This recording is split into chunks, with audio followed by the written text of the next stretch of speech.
Hey guys, Steve here from Muscle Talks podcast. Before we jump into the podcast, some big news. Our own training app. Together with Reese Price, a well-renowned trainer, also bodybuilder and competitor, together we've collaborated to put together this program called BILT. It's for beginners.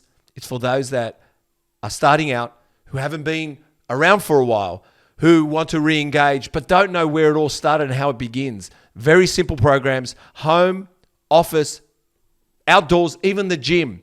This training program is amazing. So if you haven't been to the gym for a while, you're looking to get started, you want a friend to come and join, be part of this gym community, this program is what you want to give them. This is what you want to start with. So I'm not going to go on any further. You know where to find it. Let's get back to what we do best, and that's Muscle Talks Podcast.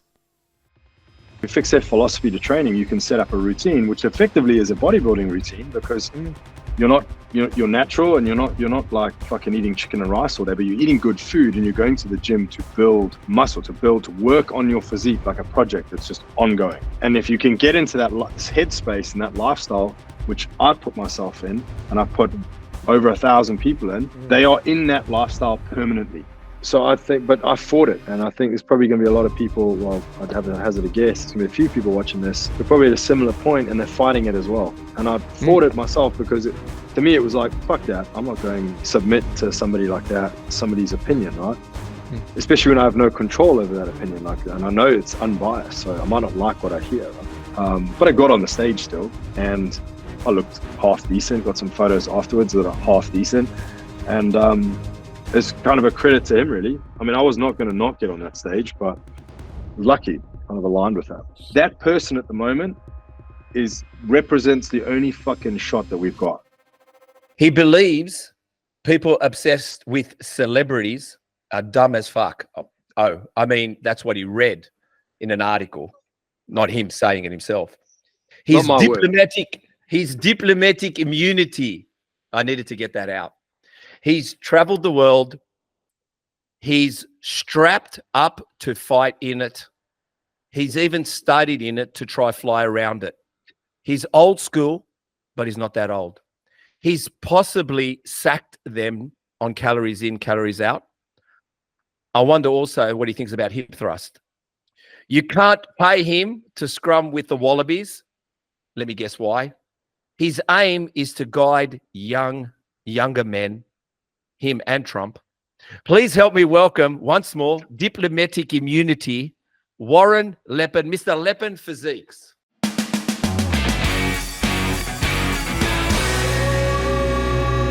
How are you, buddy? I'm good, mate. How are you? Good, thanks. Had to get the intro. I don't know how the hell to follow an intro like that, but I'll do my best. Let's go with the first question. Let's really get into the nitty-gritty. Should men hip thrust? And if so, what are the hours that we should be doing that kind of exercise? And is there a better one, Warren? And come on, is it really going to make us that good in the bedroom? Is it going to make us that good in the bed? Straight into work. Okay, so men should train glutes for sure. Okay. But I'm not a massive fan of hip thrusting.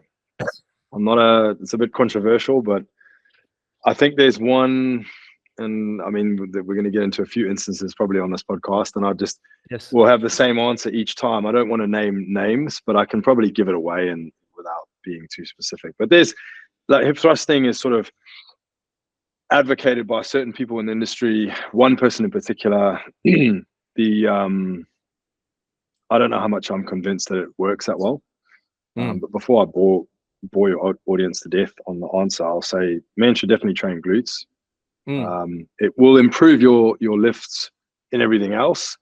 Yeah. Even in that sentence, though, I've got a problem with it, because what does improve your lift mean? We're not really, if you're a power lifter and you want to add numbers, then fine, but that's like fucking 2% of the population, if that are genuine power lifters that actually want to do it. So there are better exercises to do, even some just general squats and the configuration that you can get into with those squats to prioritize the glutes or to bias the glutes, and using bands again in those movements.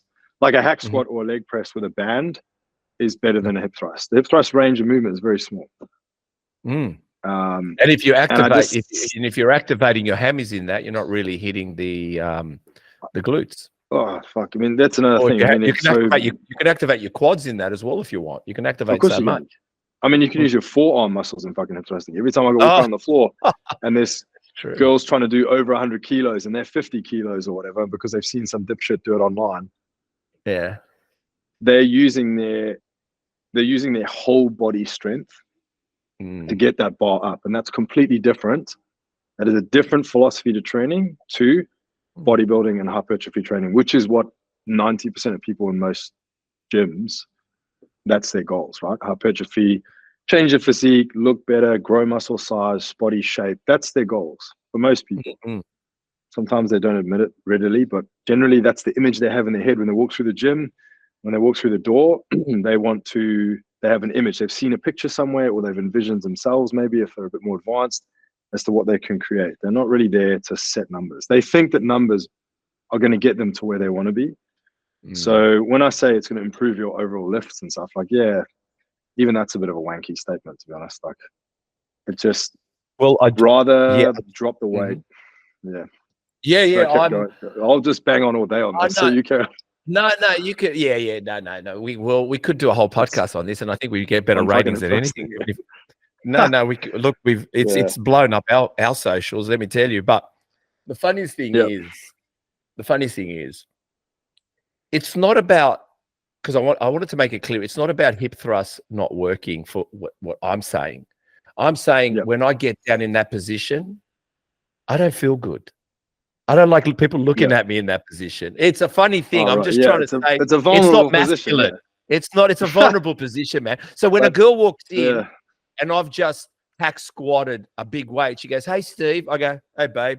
But when I'm doing a hip thrust and she walks in and goes, "Hey, Steve," I don't go, "Hey, babe." It's like, you know what I mean? You're lying on the floor. I'm lying on the floor. Fucking. No, and also, I'm going to let Philippa know, it ain't the hip thrust that's going to make you good in the bedroom. It's having endurance. Fucking some endurance, man. Hey, Chris, get your cardio up, get your steps up. That's it. Count me out. I'll get out of breath crossing the road. Yeah, no, that's right. That's what I'm saying is people don't understand you get out of breath. Come on. The guy that can go the distance. The 20th of July, 2024, there's a post, and you wrote, the mission, that's the 20th of July recently, right? The mission has never been clearer. While that's your statement on your post. The mission has never been clearer. And this is while everything looks like corporate, polished. Explain that post and clearer. What does clearer mean? I know you've done 4 years as an executive investment banker. Are you setting up a managed fund there or something? What's going on with that clip? Fuck no. That's the worst thing you could do right now. You get your money out of that system altogether. Put it into gold. Yes. Yeah. So most definitely. So what's that mean? The mission has never been clearer. I think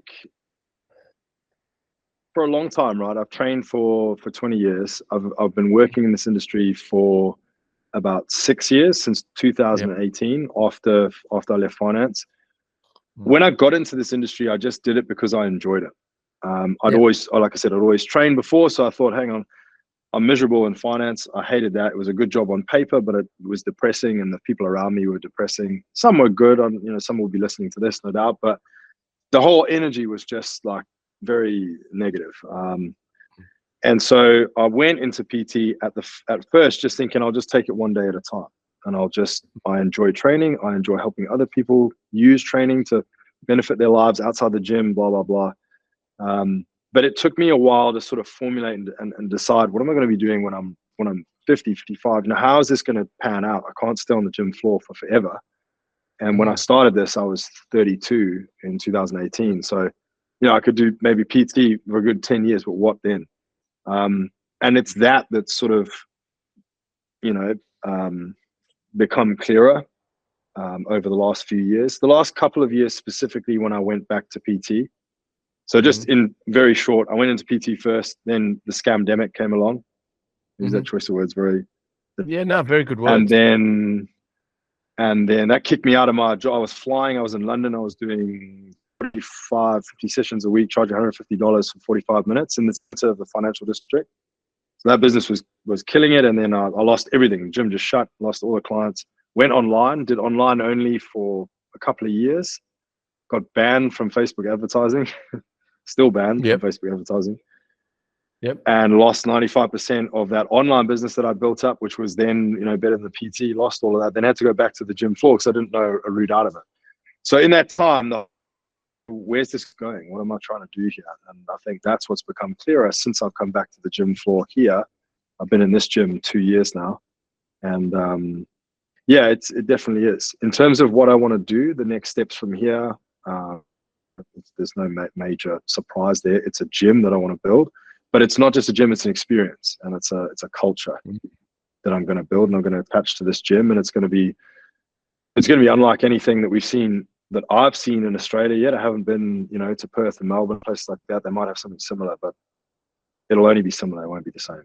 Hey guys, I just want to say thank you so much to everyone who has subscribed, who is following us on all platforms, but especially here on YouTube. And if you're listening to us on Spotify, please, if you could do us a big favor, which helps us reach more people, get better, bigger, greater. We've already had some great guests anyway. Everyone's been a treat. Hit the subscribe button, hit the notification bell so you're notified every week a new podcast that is launched. And I just want to say a big thank you. But again, subscribe, hit the notification bell, and enjoy watching Muscle Talks podcasts. You know what I keep thinking about when you're answering that, and when I wrote this question? I came from a corporate background, just like you, right? I was in IT. I was in IT. I was a network engineer. But I maybe a little bit different to you because you studied aero physics, whatever you did.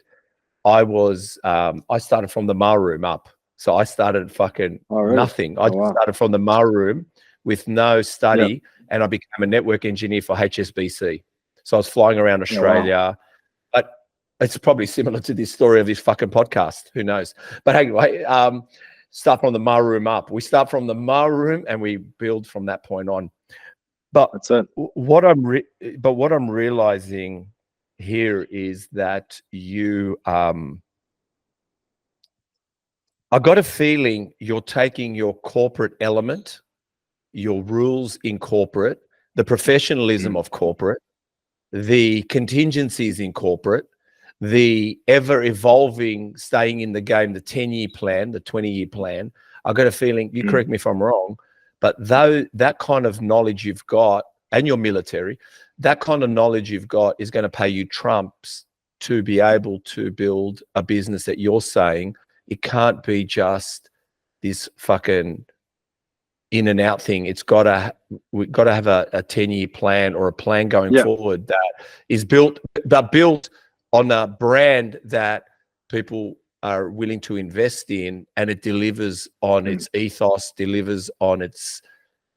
Does that make sense what I'm trying to say? Yep. No, and I agree. I think it's very. I learned a lot of lessons from.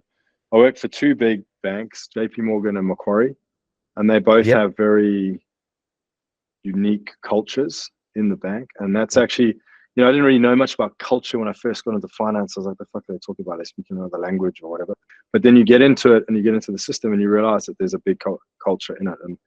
And I think it made me realize, for a start, I didn't really vibe with that culture, but I'm now taking away. I know that what I build now, if I'm trying to build, and I've got a company now and this company is going to grow, the most important thing within that company is not the products that we sell or the testimonials. It's the culture that I instill, that one, I sort of embody and exemplify myself, but also I instill in, you know, these two guys who I've got now, and anyone else who comes in.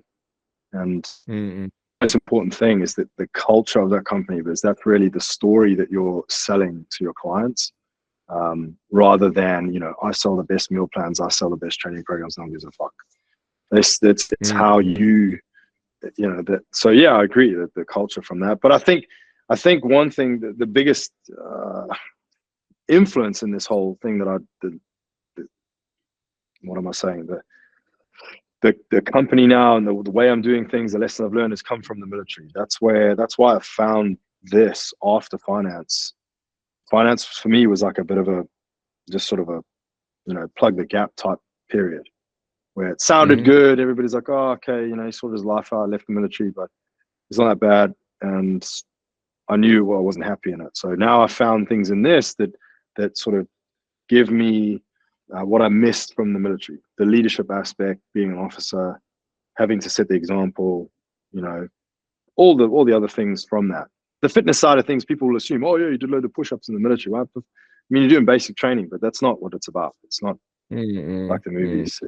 You eat, breathe, and live a lifestyle of having to set an example all the time. You're never off the clock. You're never, oh, it's 5 p.m. now, I don't have to be an officer anymore. You have guys, you have grown men coming to you. When I was fucking 25, I had 40-year-old, 50-year-old guys who were, not officers, so non-commissioned, and they would still come to you with their problems. And you just always have to embody what you are, in a way. What made you join the military? Same as this now.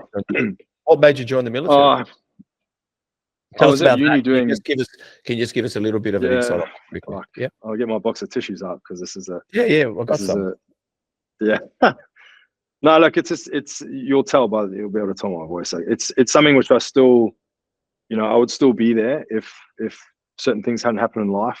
I don't regret leaving. I left for the right reasons, but I definitely miss it every single day. But like I said, I found things in this now which give me what I missed about it. But yeah, I was at university doing engineering, and I went to do a work experience at Airbus, and it was the most, no offense to anybody who works at Airbus, but it was the most boring fucking thing I'd ever done. And it was exciting. Like, it was like working on the aircraft, and you get to see all the stuff and fucking designs and everything. But the projects were like 15, 20 years long, so for me, I was just far too impatient for it. And I still liked aircraft in some kind of weird way. So I went back to uni and I thought, fuck that. I'm going to apply to the Navy to fly them instead of build them. And so that's what kind of pushed me towards it. And then I applied. I went away to you do an aptitude weekend, right? So you go away as a civvy, you're just a student, normal civilian. You go onto a military base, you stay there for 3 days or 2 nights, and they give you some uniform to wear, but no rank, obviously, because you're just civvy. And you go and do all these tests, and they test the living fuck out of you in all different aspects, like reaction time, multitasking, verbal communication, all just, you can imagine, right? It's like a guinea pig farm thing of like, you just see all these cubicles get tested the fuck out of. And I did well in those tests, so they got a letter like afterwards saying congratulations, blah blah blah. You can with your scores, which were high, you can expect to fly a fixed wing, which is jets. And at the time, this is the Royal Navy, this is the UK Navy. They had Harriers, so they flew off of aircraft carriers. So Harrier jump jets, or vertical takeoff jets. So I went back to uni thinking, fuck this degree, I'm going to be the real life Top Gun. I thought it was hard for me to focus again, and I went, I did. I knuckled down and stuff, but my whole world had just changed overnight from this one letter, right? But that was the high. And then since then, until the day I left, was just a series of lows. And it made me realize how, one, it doesn't matter what you do in the military, what your title is, whether you're an officer or you're a fucking pilot, you are completely dispensable and disposable. And you will go where the need and the requirement is, and you will have no say about it. Because it doesn't matter how senior you get. And I wasn't senior. I don't know if you know how it works, but you join, you get, it starts with, like, let's say the army, because most people will know, you get private, lance corporal, corporal, sergeant, etc. Then that's one ladder, and then that finishes, and then there's another ladder that kind of stops where that one finishes and goes up into the officer rank. So you get lieutenant, captain, major, etc. So it doesn't matter what rank you are. I was a lieutenant. You're still somebody senior to you, and even if you're right at the fucking top, then you got politicians and government telling you what to do. So it was a lesson to me to realize at the end, just how your choices, what the reasons you joined, once you're in, they don't give a fuck about. You go where the requirement is. So there was a series of aircraft, and I had my preferences, and it went through probably 5 different aircraft. After they said you can't fly fixed wing, I got a letter saying the Navy got rid of all their jets in the budget cut in 2010, I think, in the UK. So no more jets for like 8 years until they brought in the new, the F-35 that everybody's talking about now. There was a gap between when they brought that in. So I got a thing saying, okay, you can go rotary, and then it was a series of choices on rotary, on helos, right, helicopters. So at the top for me was search and rescue, then junglies, which was marine support, then probably SF support, which is like a little army, like links thing. All of them got knocked off. And eventually we got called into a room after we'd done ground school, basic flight training, all this kind of training over a series of years. We got called into a room before we got our badges, and they said, listen, the requirement is you guys are going Merlin, which is the last thing I wanted to fly, which is like a grey bus that takes off from a frigate in the Atlantic and just does box circuits looking for submarines. And it's a running joke in the fleet. I had guys who I went to basics with who went to submarines after, and they would laugh because they got fuck all hope of, you know, finding a submarine. They've got to come up and they've got to say, okay, we're in this box that's like 1 kilometer long and 1 kilometer deep. Now come find us and drop some sonar buoys, like underwater radar. And so, yeah, it was just a bleak thing. So I had a hard decision to make then. It wasn't what I signed up for.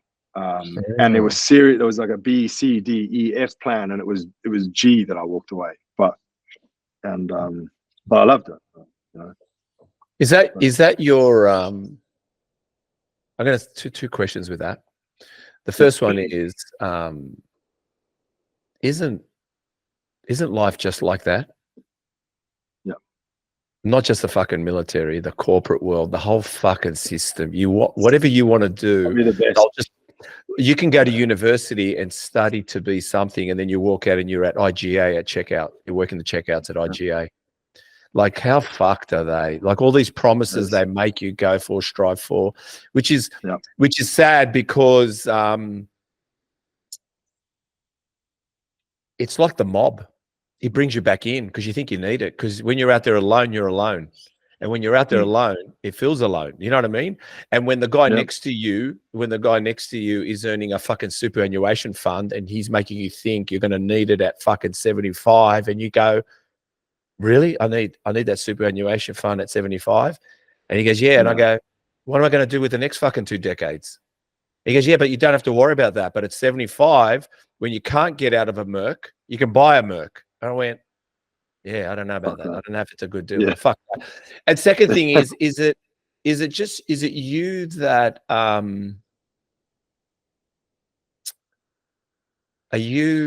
can see by your personality, and to be honest, I think me and you would get on, and I'll tell you why we get on. I think you can't get anything more than being real with one another.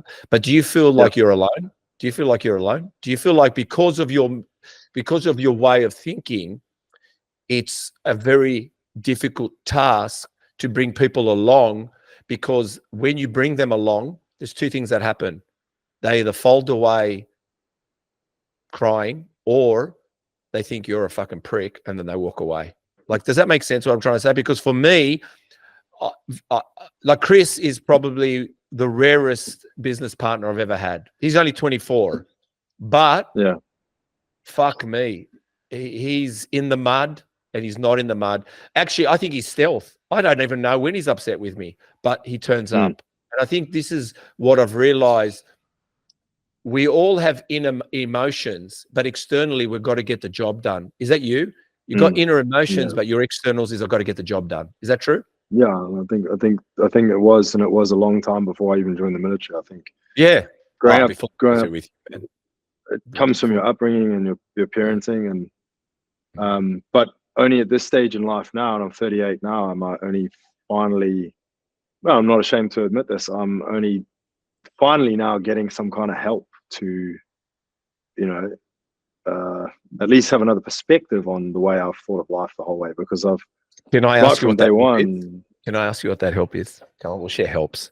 I'll share my helps. Oh, yeah. Your helps. Well, it's not in a bottle this time. It's no, in the form of like a psychologist, in order to. Good on you, man. I mean, for a long When time. Did you start? When did you start? The psychologist start. When did you start there? 2 weeks ago, so it is fresh. So, can I just say before you go on? Yeah, you're gonna make it now. Now. I said that many nows. Now you're gonna make it. Welcome to the club. I've been seeing a psychologist for 12 years, but you know, I'm 55, so I started at 42. Yeah, and you know what? The funniest thing is, right now, correct me if I'm wrong. I don't give a fuck. We're talking now. I've got goosebumps. I bet you any money when you first went, you correct me if I'm wrong, you felt defeated. Not, hear me out. You thought like, I don't need this door. I don't need to open this door. Why the fuck am I opening this door, going into this office? But I promise you, you watch in the next few years, from this point on, how many people are going to come to you asking you to help them open that door. You don't know what you're going to be worth, but you're going to be worth a hell of a lot more now, because I can tell you after 12 years, fuck Winston Churchill, fuck Socrates, fuck everyone. When you sit in a room that has a non-biased opinion on you, that's when you learn that they don't have you emotionally. So well done, bro. So how's it going? Tell me, how's it going? It's good, man. I think we just done a few introductory things. I think for a long time, look, there's a lot to unpack here, but there's but for a long time, I've actually, like, I put my hand up and I said, you know, I need to find, well, I wanted to find some kind of male role model, mentor, somebody who is sort of, you know, at least 10, but maybe 20 years older than me, like a generation older, who I could at least just go and voice some opinions to, because, you know, I fucking just make all the shit up that I do, and I just kind of put one foot in front of the other, and I have my whole life. So just in order to get that kind of thing, right? And then maybe, you know, of course, everybody's got shit in the closet you've got to deal with, and fucking skeletons, and, you know, like, so I think, but I fought it though. And I think there's probably going to be a lot of people, well, I'd have a hazard a guess, there's going to be a few people watching this, they're probably at a similar point and they're fighting it as well. And I fought it myself, because to me, it was like, fuck that. I'm not going to, you know, submit to somebody like that, somebody's opinion, right? Especially when I have no control over that opinion, like, and I know it's unbiased, so I might not like what I hear, right? And then I'd speak to people, and, you know, a close friend of mine was like, you don't need fucking therapy. You're not broken. That's for broken people. Nah, don't listen to that, man. Don't listen to that. But I saw that person's perspective, and it was actually came from love, right? It came from love as a friend. Love doesn't help. It doesn't help. It doesn't help. But I don't hold it against that person. Oh, no. Don't hold. Everyone loves you, man. You're going to hold it against everyone. So everyone loves you. So no, you're not going to hold it against him. No, I don't like. So that was on one side, and then on the other side, I went to see, do you know Bedros Keuilian? Yeah. So he did a conference called Rise to Greatness, basically like an entrepreneurial business conference a few weeks ago. I went to see that. I didn't really know much about him. Like, a lot of these guys, like some of my other trainers and stuff, they're like, oh, you know, have you seen the latest podcast with Bedros or Hormozi or fucking whatever? I don't really watch any of this shit, right? I know who they are, and I agree sometimes with what I see, but anyway, so I didn't really know much about him. I went along to it, and I heard his whole story when he went up on the stage, and I was like, it just went like, and it just dropped, and I was like, fuck. And it wasn't even the words it was saying, it was kind of the whole experience of it. But, you know, he ran through his life story about when he was the same age as me, 38. So there was a connection there. And having gone to therapy, went to therapy for a year to fix all this stuff. And I was like, you know what, the time I've been feeling, I've been conscious of it, not all my life, but recently, about just being in my own way, getting in my own way, holding myself back through, not through necessarily lack of belief. I feel like I'm confident enough in some areas, but that's consciously. Subconsciously, you may be unconfident, and you may be sabotaging things through your subconscious actions, which you're not aware of, right? Which is holding you back from greatness. So, or, you know, the pinnacle of where you want to go. And it just clicked for me straight away. And I was like, fuck, you know, being broken is actually a badge that, like, you should wear that. You should be proud, because being broken means you've been through things which a lot of people are never going to have the opportunity to go through in life. And they might be better off for it because they don't have the stress and the trauma and that kind of stuff, but they also will never achieve the things that they don't have the fire that's in you, to drive. Yeah. Look, I heard he was on Mark Boris's Straight Talks podcast, and I listened to the whole thing because I wanted to watch it. And to be honest, a lot of these guru guys, and I'm not calling them gurus because I'm trying to be conscious, whatever it's called, something contra. What's the word I'm looking for? Condescending.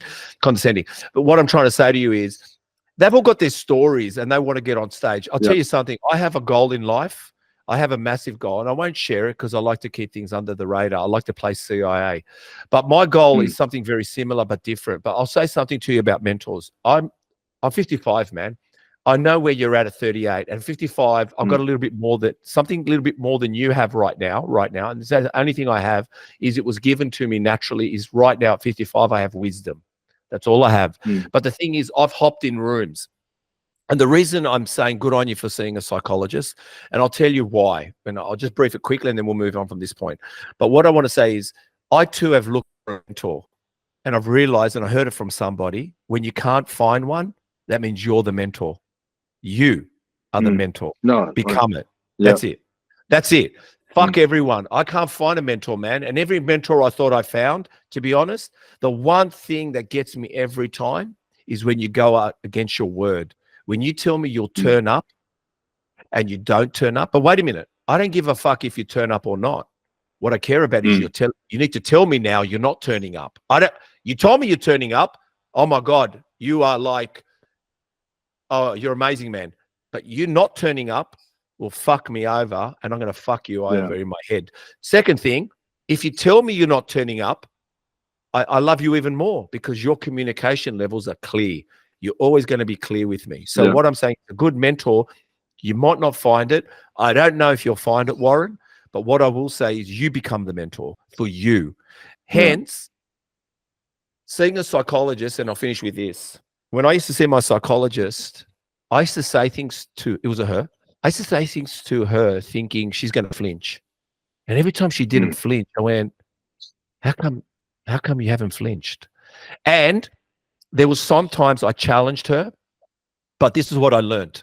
When I did something and she'd go, yes, Steve, I think you're right. I said, but hang on, everyone thinks I'm wrong. No, it doesn't matter what everyone thinks, you're right. And I went, wow. But when I knew I did something wrong, she'd always go like this to me. Could you have approached it in a different way? Then I knew I did something wrong. So there was always great ways to look at it. She wouldn't go to me, you're wrong. She'd go, do you think you could have gone about it a different way, Steve? And I went, all right, I got it wrong.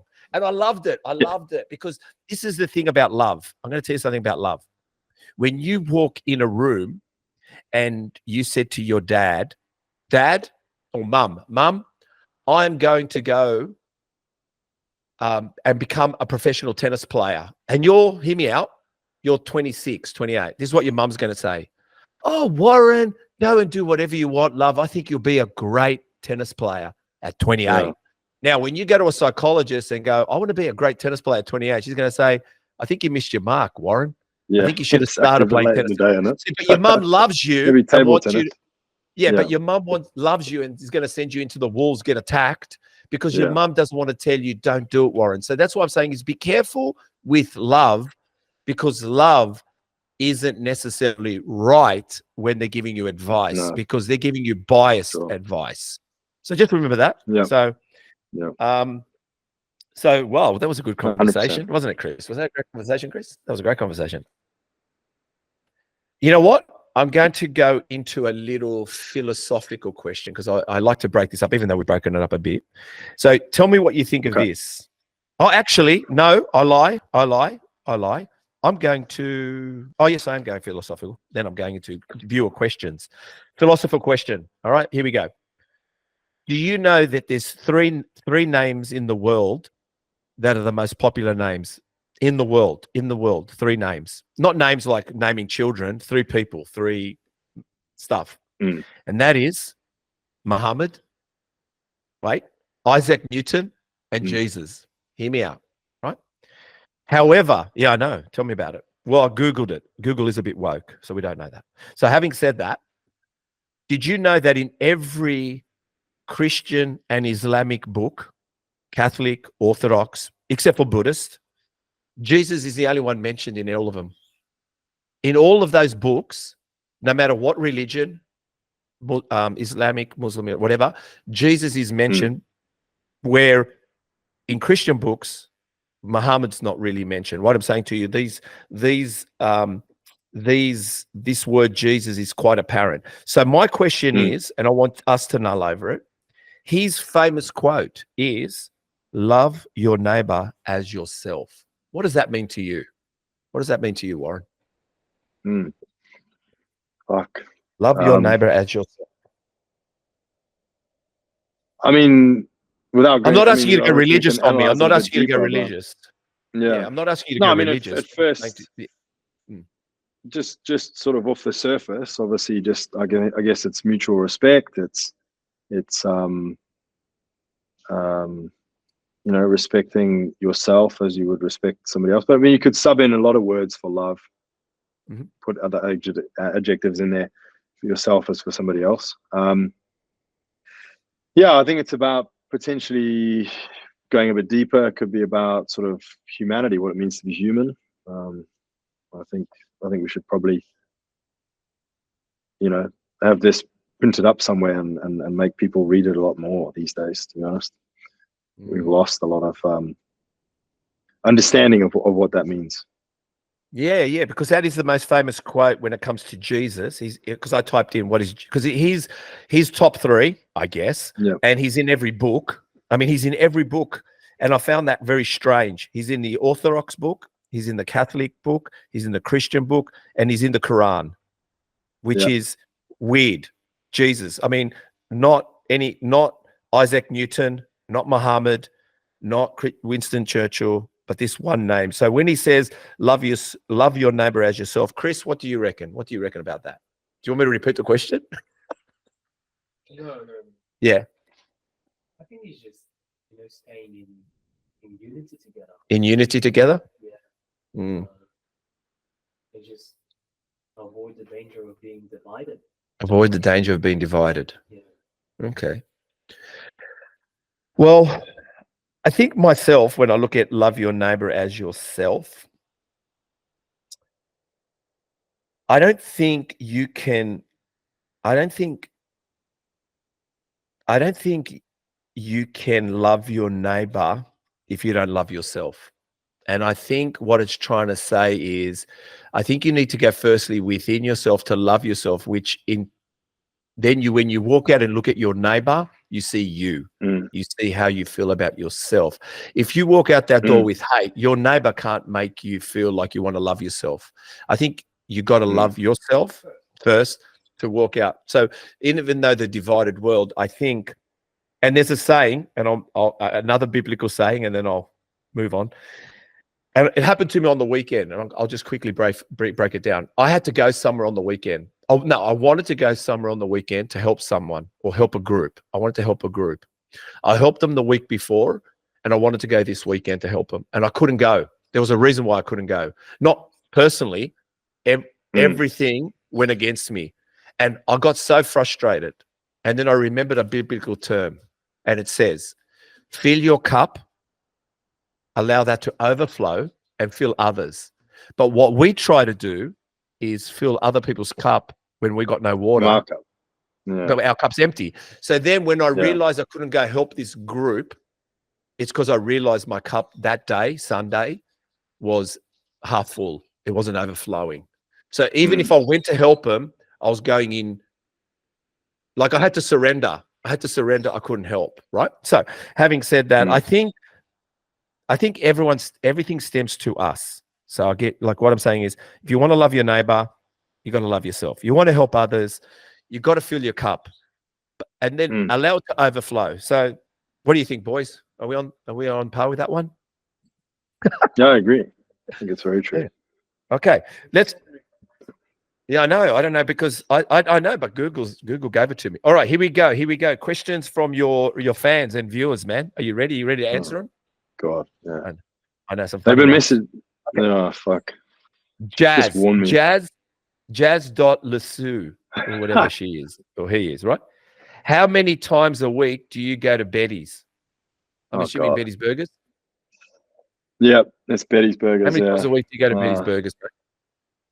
I think let's try and make it like, rather than just a number thing, like for people with food, right? This is what I try to teach my clients. Like, it's not about never having fun food ever, right?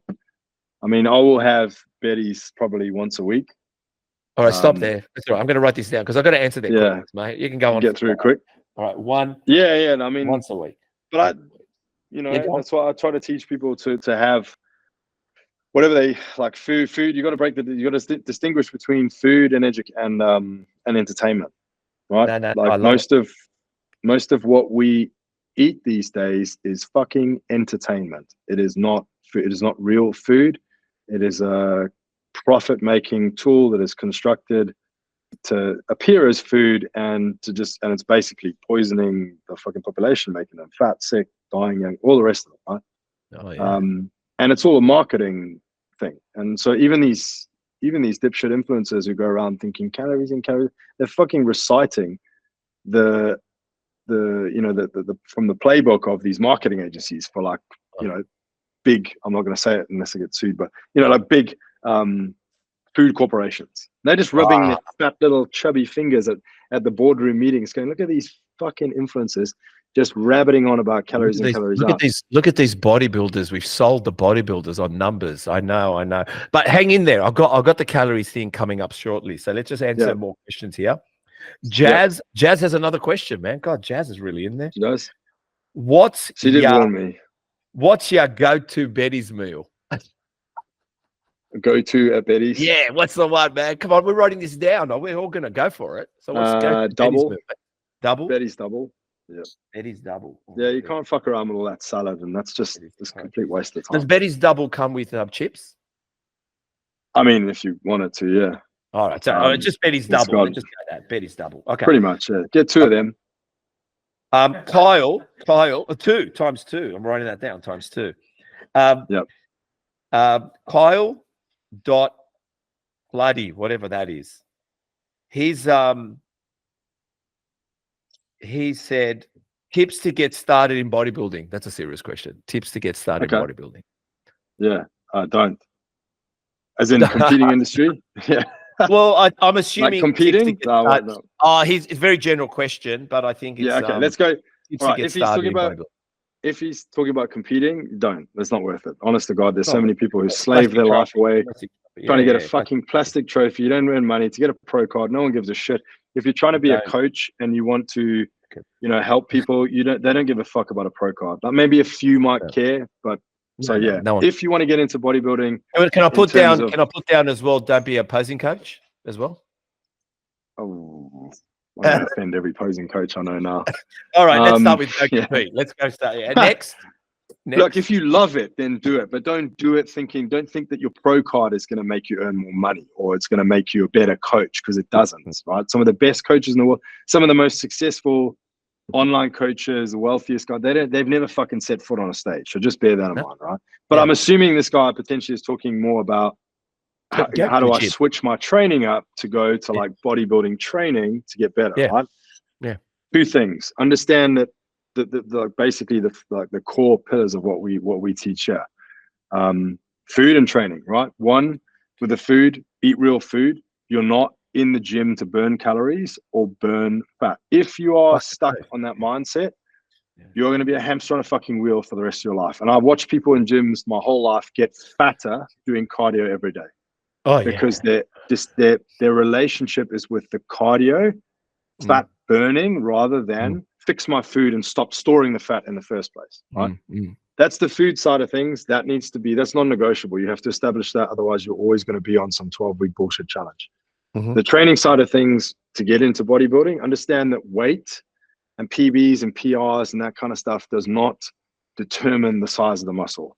It's the tension created, which will cause a cross-sectional area of the muscle to expand. You can create more tension with less weight. And what is the smarter way to do it? The smarter way is to not use as much weight, because then your joints aren't overloaded, you're not risking injury, but you're still fucking up the muscle, which is the technical term. But that's what your goal is, to go to training, right? And I have this argument with people all the time, but just incidentally, it's only my opinion, but I know that it's right. Bodybuilding split is the best way to train. If your goals are aesthetic, if your goals are to go into the gym, I just want to look fucking better. There's nothing wrong with that either. A lot of guys hide behind this bullshit. Oh, I want to be functionally fit. I want to be able to do this. And shut up. You don't. You just want to look better on the beach. You want to look better in front of your missus. And there's nothing wrong with that, though. Yeah, exactly. Fine. Exactly. Because you're a physical representation. It's like a physical CV, right? If somebody sees somebody with a you know, shredded, ripped physique. I'm talking about natural. I'm not talking about the other thing. I'm talking about just somebody who's naturally just aesthetic and in good shape.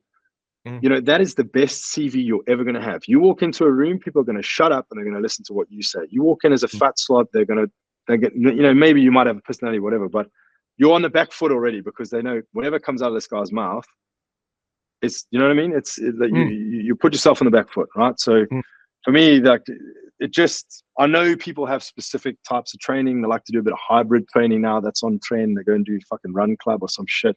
Do whatever makes you fucking happy. But if you're out of shape and you just want to get in shape, the bodybuilding split, the bodybuilding training, working with a bodybuilding coach, they don't have to be a pro, but just a bodybuilding coach, is your fastest, most effective way to get in there. End of story. Like, there's just no. I've been in this long enough. I go toe to toe with people on this shit all day long. Oh no, we're going to get into that. It's always We've just started, man. We've just started. You've got no idea what I've got written for us. We just have to get into the emotional stuff, and Jesus, we just have to get that out of the way. It's always these functional guys who are in shape already who will come back and be like, oh, you don't want to train like a bodybuilder and stuff. And it's like, you're not relating. You've got no idea who your audience are. When you put out content on social media, you think that it's all your little CrossFit buddies or whatever that are watching. It's not. It's a bunch of overweight, lazy, and I'm not being harsh. This is a reality of people out there. You know, don't go to a gym to understand the cross section of the population. Go to an airport or go to SeaWorld up here. You go to SeaWorld up here in the Gold Coast, you'll see what the Australian population looks like, and it's a fucking disgrace. And I don't mean that nastily. I mean it because I've devoted my life to improving that. No. But it's. Hey guys, Steve, Muscle Talks. Don't want to go on too much. Let's introduce BILT. It'll tell you everything you need to know.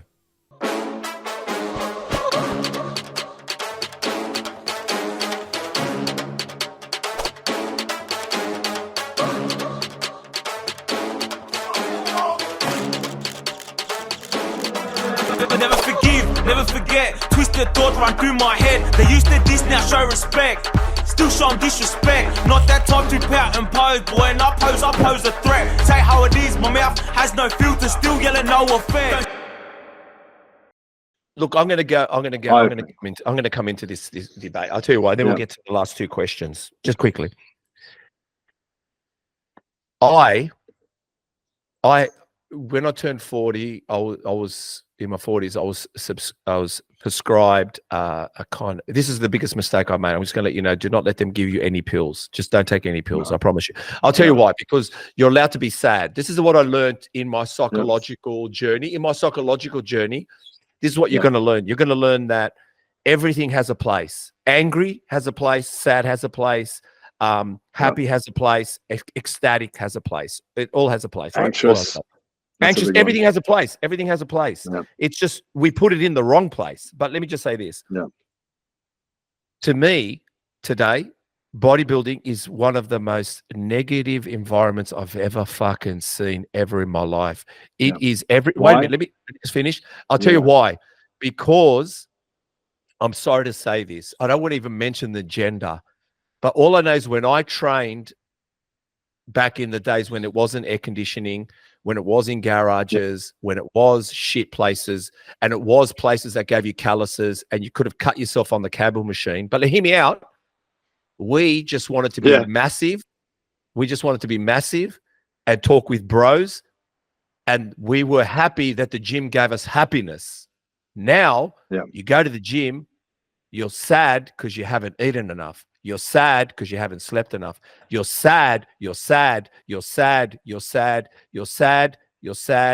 Fuck me dead. I'm sad going to the gym now. Where I used to go happy to the gym and look at, you know what's funny? I used to go to the gym and I used to love looking at the Harley Davidsons parked out the front with the big motherfuckers coming in with their Harleys and their fucking jacked up cars and fucking guys coming with ripped tracksuits and everyone screaming in the gym and dropping weights like you fucking thought the building had crashed, right? That was gym. There wasn't perving. There wasn't fucking this. There wasn't that. There wasn't you're this, you're that. Huh? Yeah. What I'm saying is, what I'm saying to you is this gym. And you know what's funny? People are showing their photos from 5 years ago, 10 years ago. I could show you my fucking when I was 38 too. I'm 55, man. I don't need to. And you know what? People are showing everyone in operating theaters. People crying. Like, fuck me dead. Are you serious, man? Like, that's not bodybuilding. No. Bodybuilding is a place you go to get big and to eat and to look good and be happy with yourself and show off. You're there to show off. We're all here to show off, man, at the end of the day. Sorry, I've gone on a rant. Yeah. But bodybuilding's negative. No, I hear you. It's negative, man. It's not positive. Everybody sits there and goes, I know you've just eaten that chocolate cake and I know how you're feeling. What? My God. Like, just go eat chicken, man, and potatoes and fucking go smash a burger and get back in the gym. Get back in the gym, man.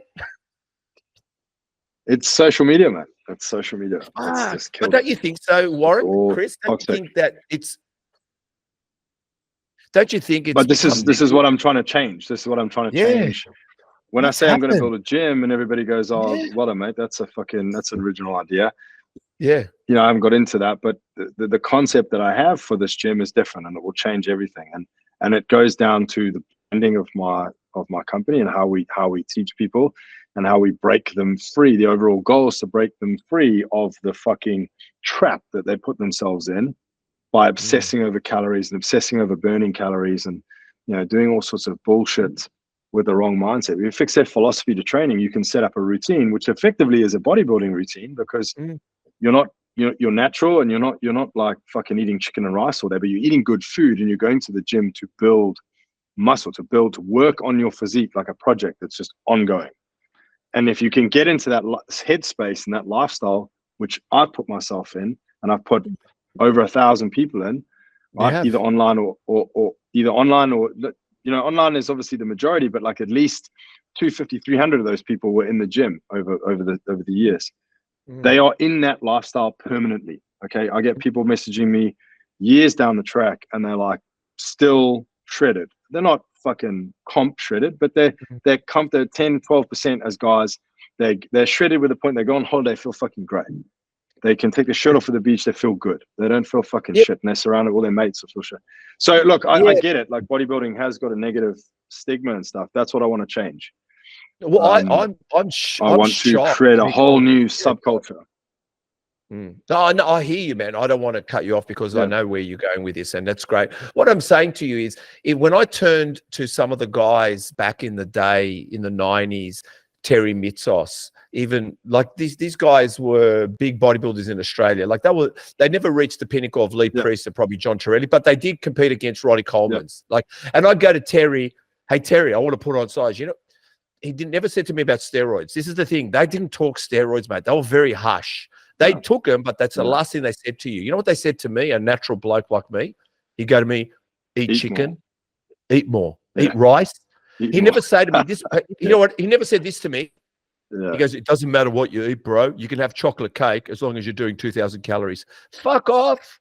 Like, come on, man. He told me eat chicken. He told me have proteins. He told me have carbs. He didn't say calories. That's right, to be honest. He didn't say calories too. You know, like now we're saying like you can eat fucking chocolate cake all day as long as you're eating 3,000 calories, you're going to bulk up. Like, come on, man.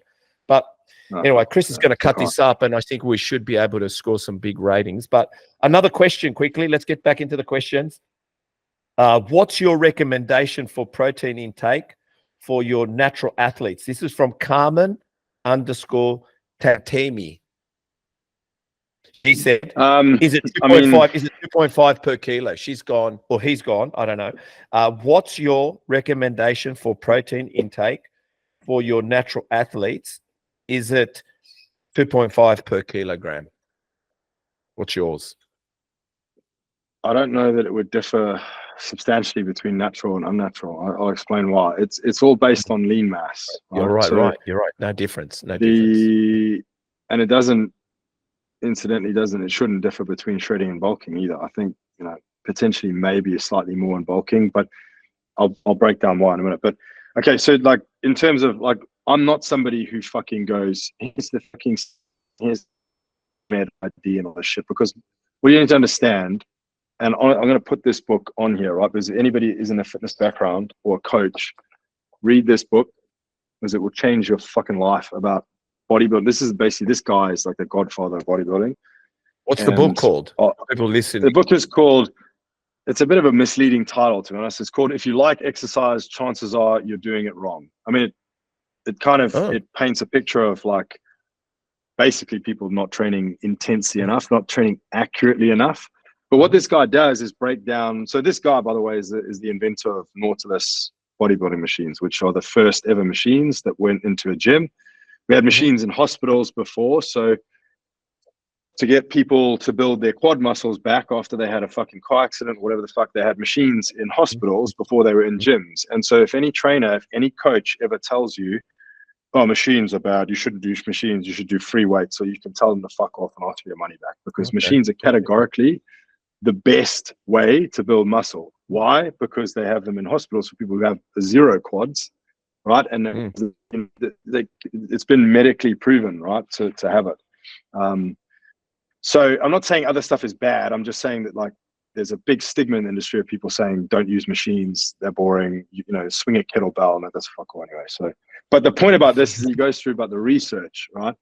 About just how much of the research in the industry, both through training and nutrition, is complete bullshit. It's all industry funded, it's biased, it's contradictory, there's conflicts of interest that are not declared. So that's why I'm not a person who's like, oh, here's this study and here's this research, and like, it's kind of like this nerdy vibe the whole time. I know what I need to know. I feel at least about, you know, things that you should know, dosages, this kind of thing. When it comes to protein, normally 1.6 to 2.2 grams per kilo of body weight. That's kind of the accepted average, let's say, if you were to just look at like a range of studies. If anybody actually ever wants to look at studies, go to ChatGPT and go to one of the apps in ChatGPT. You need to have the paid ChatGPT, but there's an app called Consensus. I always tell people this. Consensus is the same as ChatGPT. It's like a search engine. It'll look like it with a box, but it gives you access to every single published study that's ever been put online with the same AI capability. So you can go into Consensus and you can say, tell me what the, you know, what the, on average, use the 10 best gold standard studies and tell me what the average protein intake is, and it will break it down. If you need to, if you really want to go into studies.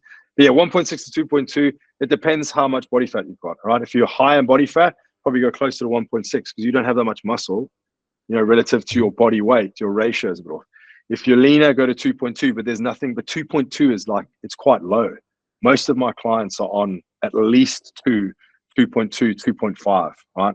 Because I'd rather them eat more good quality protein, more animal protein, than fill up on other bullshit. So, we can go forever, man. Don't get me started. I mean, you could have, I mean, if you look at all the guys like carnivore proponents who are all incidentally fucking MDs, like Sean Baker or Anthony Chaffee, they're both of those are MDs and they're big proponents of carnivore. They probably have, you know, pretty 5-6 grams of protein per kilo of body weight a day.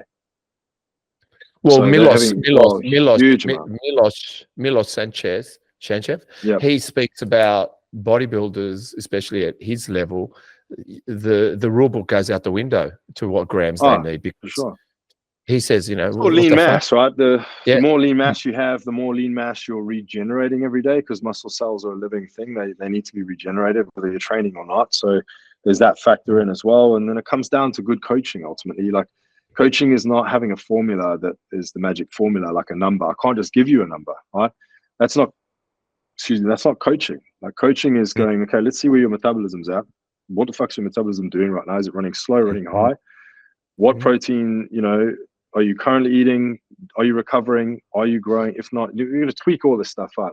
But I mean, that's the long ass answer for what is essentially, I'd go for 2 as a minimum, as a like. Okay, I've written it down. We're going to answer. Also, we had one question on, actually, in the comments part from Taffy_cover.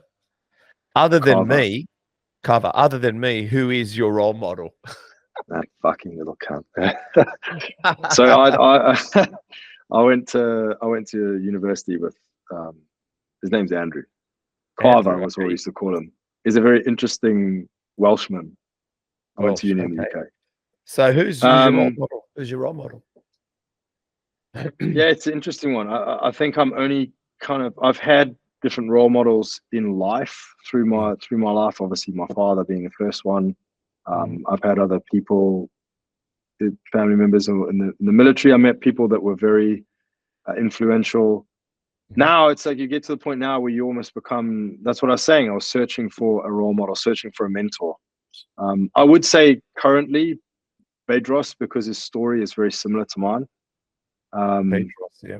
What's his first name again? I mean, his first name is Bedros. Yeah. Yeah. I'll look him up. Bedros. Yeah. Bedros. Okay. Yeah. Without sounding arrogant, I don't really have an obsession with, like, that's why I put this quote up about obsession with celebrity. I can't list off a whole bunch of people that I admire. Like, there are people, no, sorry, as in people I obsess over and would quick, be able to drop their names and say, oh, they're my actual role model, blah, blah, blah.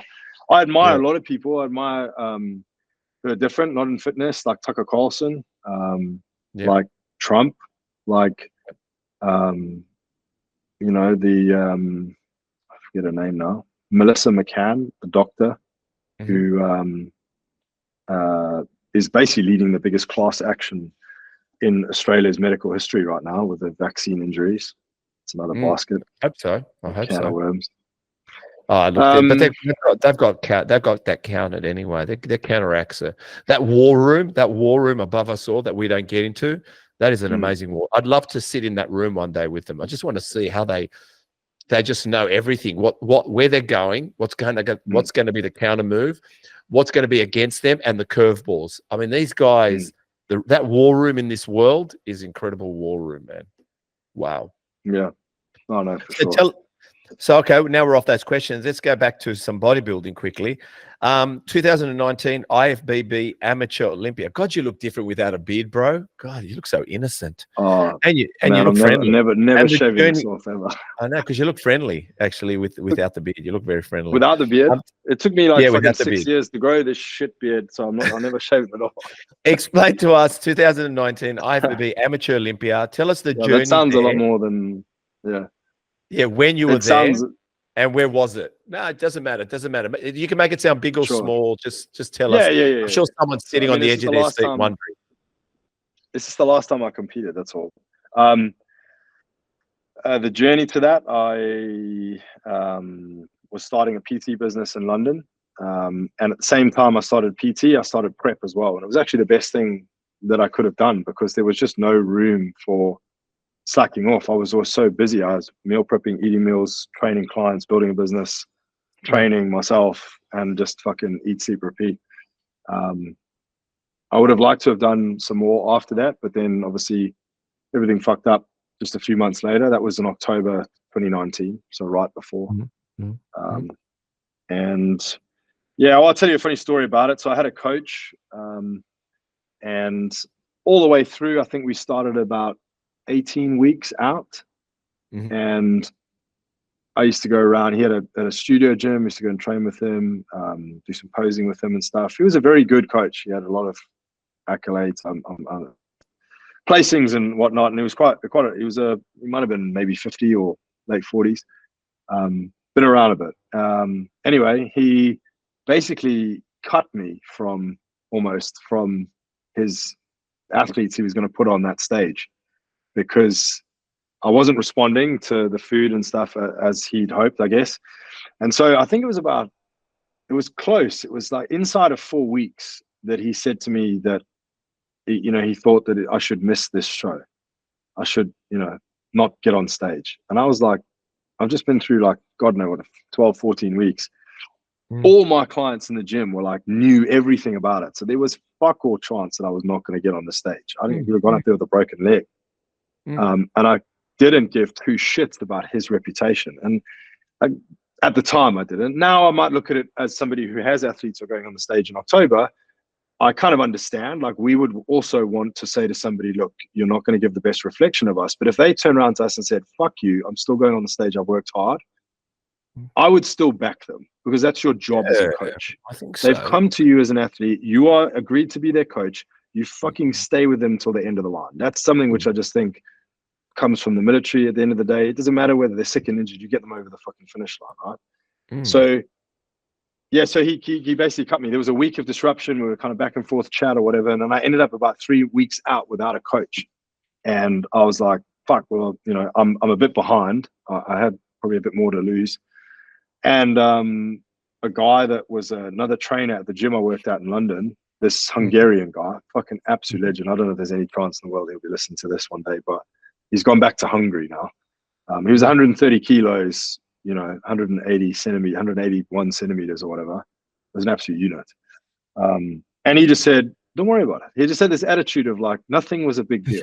Like he just, the people are, you know what I mean? That in terms of role models, maybe that was definitely somebody, it's fun. It's fun. We're start now. We get fun. And he just came up with a plan. He just got a piece of paper and he wrote down. He was like, what are you eating now? In fact, he said, don't tell me. Don't worry about it. Just wrote it down. Just casually, like, you know, 200 grams of fish, 100 grams of rice, whatever. Just gave me the plan. Said, just follow this. And yeah, and then we did posing together and stuff like that for the 3 weeks. And yeah, I mean, I didn't fucking do particularly well. I think I got first call out. That was it. But in terms of highlights. But I got on the stage still and I looked half decent, got some photos afterwards that are half decent. And it's kind of a credit to him, really. I mean, I was not going to not get on that stage, but lucky, kind of aligned with that. Have you competed before that? I mean, you have, but No. I'm just asking. No, that was the first one. So that was the first show. Yeah. Well, let me say to you, like a one-hit wonder. Look, I think a great achievement. I think you, regardless, I think I've never competed. Something that I think about, even at 55, I think I could do it. I think I have, when I say, why do I think I can do it? I'll tell you why I think I can do it. I do have 35 years of bodybuilding behind me, meaning, and I've done a cycle at 50. I did a cycle at 50. I wanted to know what it was like. So I did a cycle and I did it with just, excuse I did it with a lab mate. I knew a guy that competed well, his brother. They knew the gear. They were importing it. I knew them well. And I said, I won't say his name. I said, I want to go on a cycle. And he goes, out of the blue. I wasn't like I go out with this guy. I ran to his house. I said, I want to go on a cycle. I want you to put me through it. And he goes, the first thing he said to me was, why? Why do you want to do it? Like, and I said, no, I want to know what a cycle's like. So, to be honest, what a ride. Look, I don't want to go over it completely to take away the time we've got, but I'll just say to you, it wasn't just going on a cycle. Let me tell you, he taught me where I can go get free syringes, free tubes, free wipes, free disposables, free everything. I had to go to junkie clinics with him. He took me on a journey that I loved because it was the Bronx. It was fucking amazing. It was amazing. But the thing is, I, in that 6 months, I did 2 cycles in 6 months. That's all I did. I became obsessed with wanting more and more. When a cycle is better, less is more. It's a better way to do it because you still need the fuel and the training. But I was doing that right.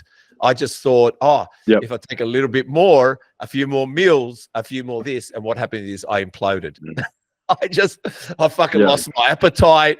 I fucking couldn't sleep anymore. I was like, fuck it. It was just a mess. It was a mess. But let me tell you, I'm 85 kilos and I'm holding a lot of, a bit of fat on me at the moment, right? 85 holding fat. I was 91 kilos ripped, like ripped. Yeah, wow. It was amazing. But, and let me tell you that I didn't do hip thrusts, but the girls loved me. Let me tell you, I'll just tell you that one, right? If you're listening there, Philippa. But hang quickly, it's funny, you know, I've been looking at your prep in 2019 and I've done screenshots of your meals.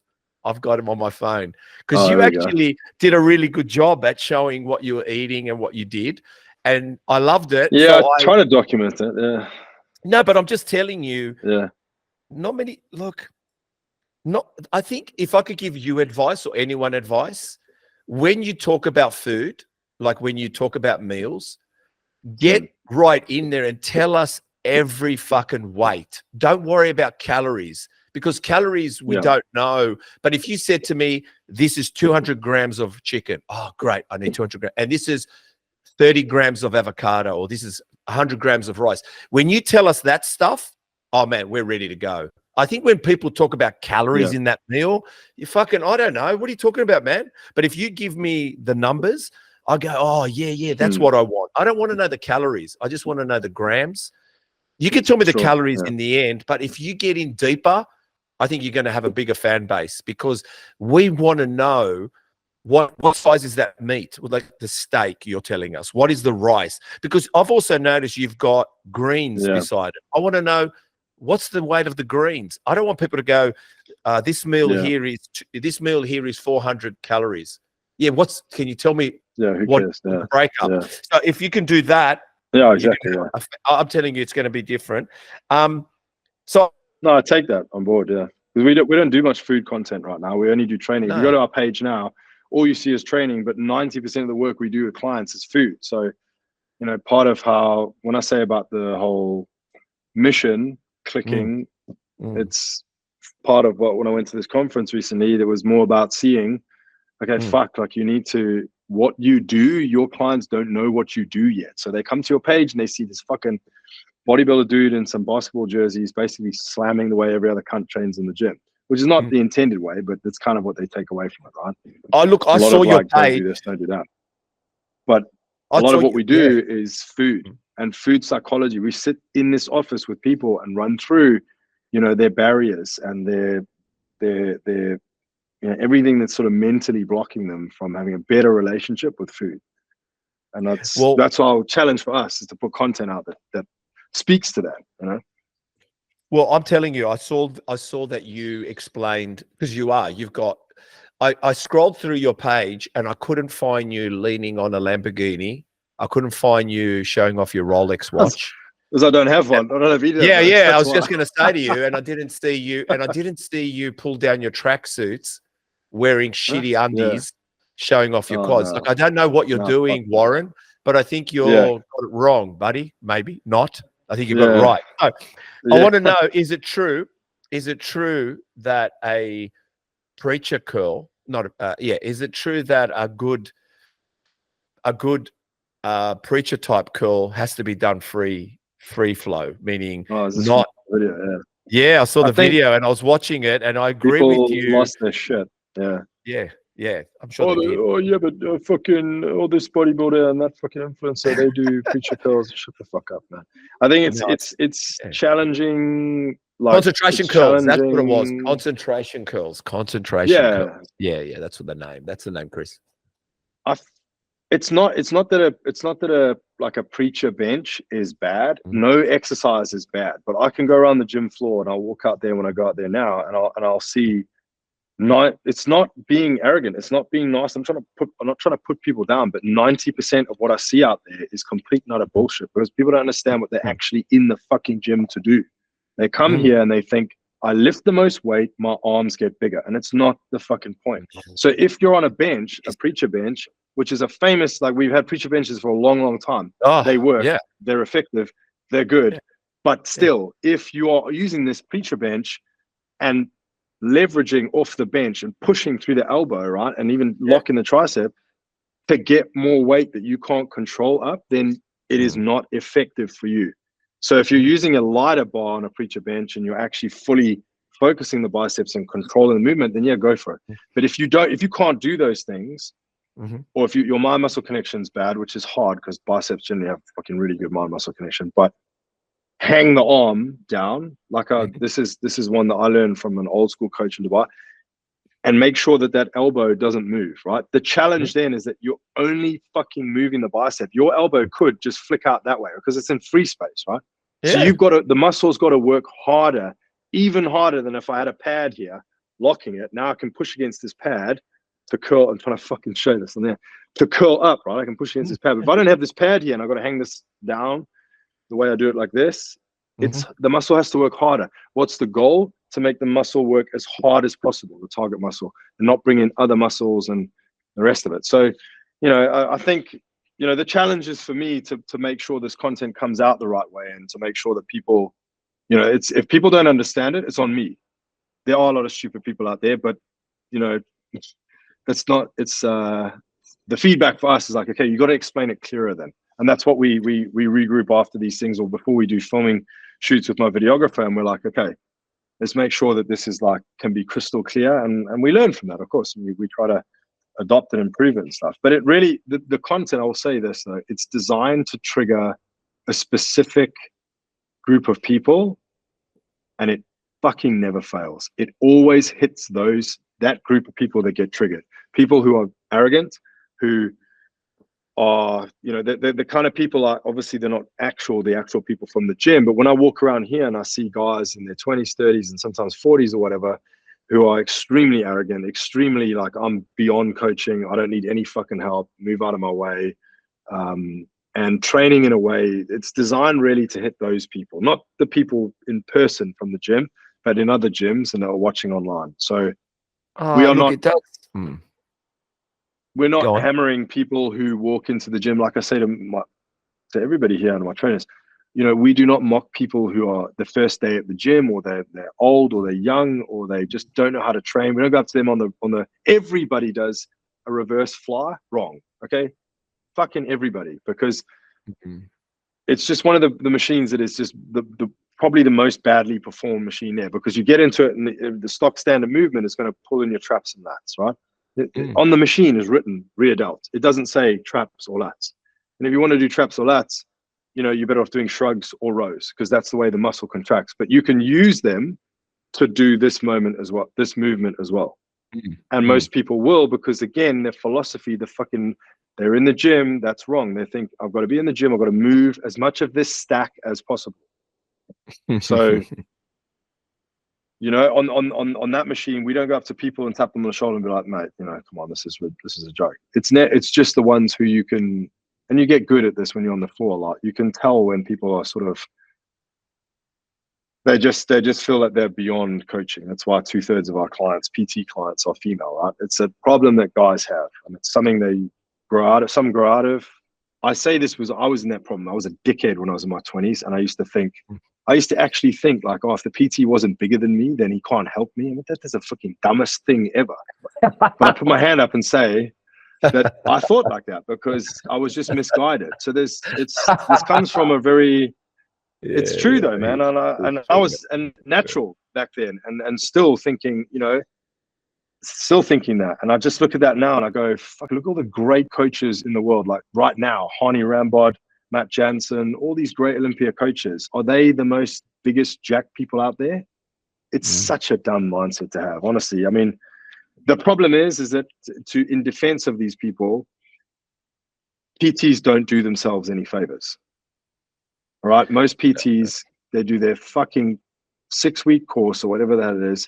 They go out on the floor and they take the low hanging fruit, and they never really push themselves to be able to help people who are in better condition than they are. And that's, I have clients who are in way better condition than myself, and they're the clients that push me to be a better trainer. Are you natural? I mean, if you want to compete in the IFBB, you can't be natural. Oh, I was going to ask you. I don't know. That's all I say. Yeah, I mean, the thing is, I'm not trying to compete or do anything crazy at the moment. It's very much a maintenance thing. So I don't. I'm natural at the moment. I'm natural at the moment. Yeah. I'm natural. Yeah, today. Well, no. To be honest, hear me out. Mondays and Thursdays. No. Hear me out. Hear me out. There's one important thing. Remind me. I want to say something. You go about this whole natural thing. But please, I'll remind you. No, I don't want to forget. I took a cycle at 49 because I was turning 50. That was my gift. Not a birthday gift. That was like I wanted to try it. Why not? Yeah. Some people go skydiving. Some people do a cycle. Yeah, I did a cycle, man. Because that's how much I love bodybuilding. I love bodybuilding, man. Bodybuilding. It's really not the worst thing in the world. Yeah. No, I did a cycle. I think everyone should try a cycle. Why not? Everyone should try one. But the thing is, 51 is when I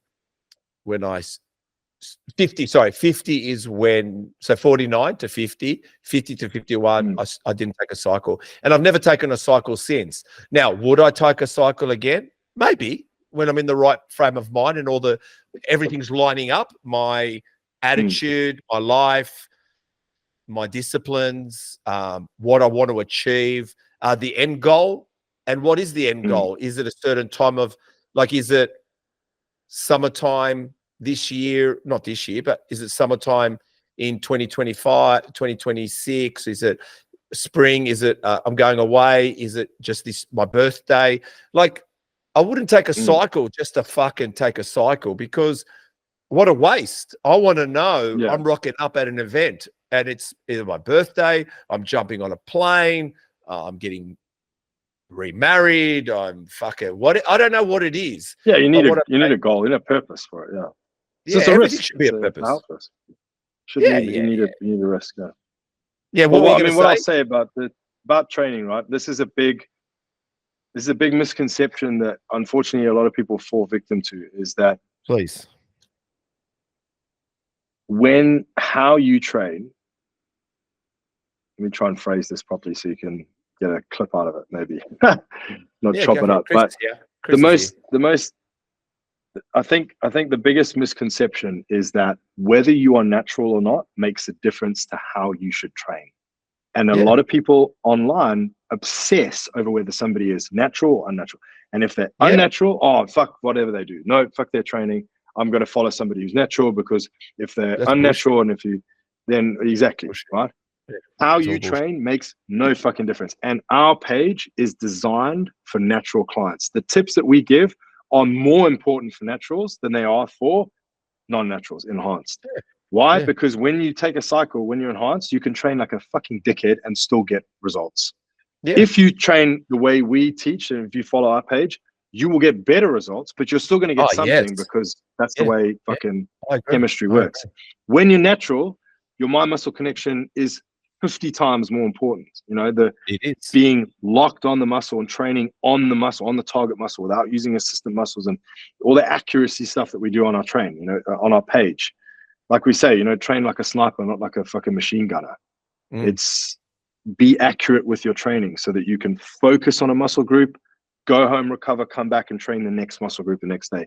If you're flogging your whole body every day, you are not going to recover. And that's what, like, this guy talks a lot about. This guy's like the forefather to the Mensa brothers. And the Mensa brothers all talked about, training once a week or twice a week. And they weren't wrong, because most people don't train with anywhere near the intensity that they need to communicate to their bodies that you must adapt, right? Well, most people come in, they do 80-90% intensity at a push.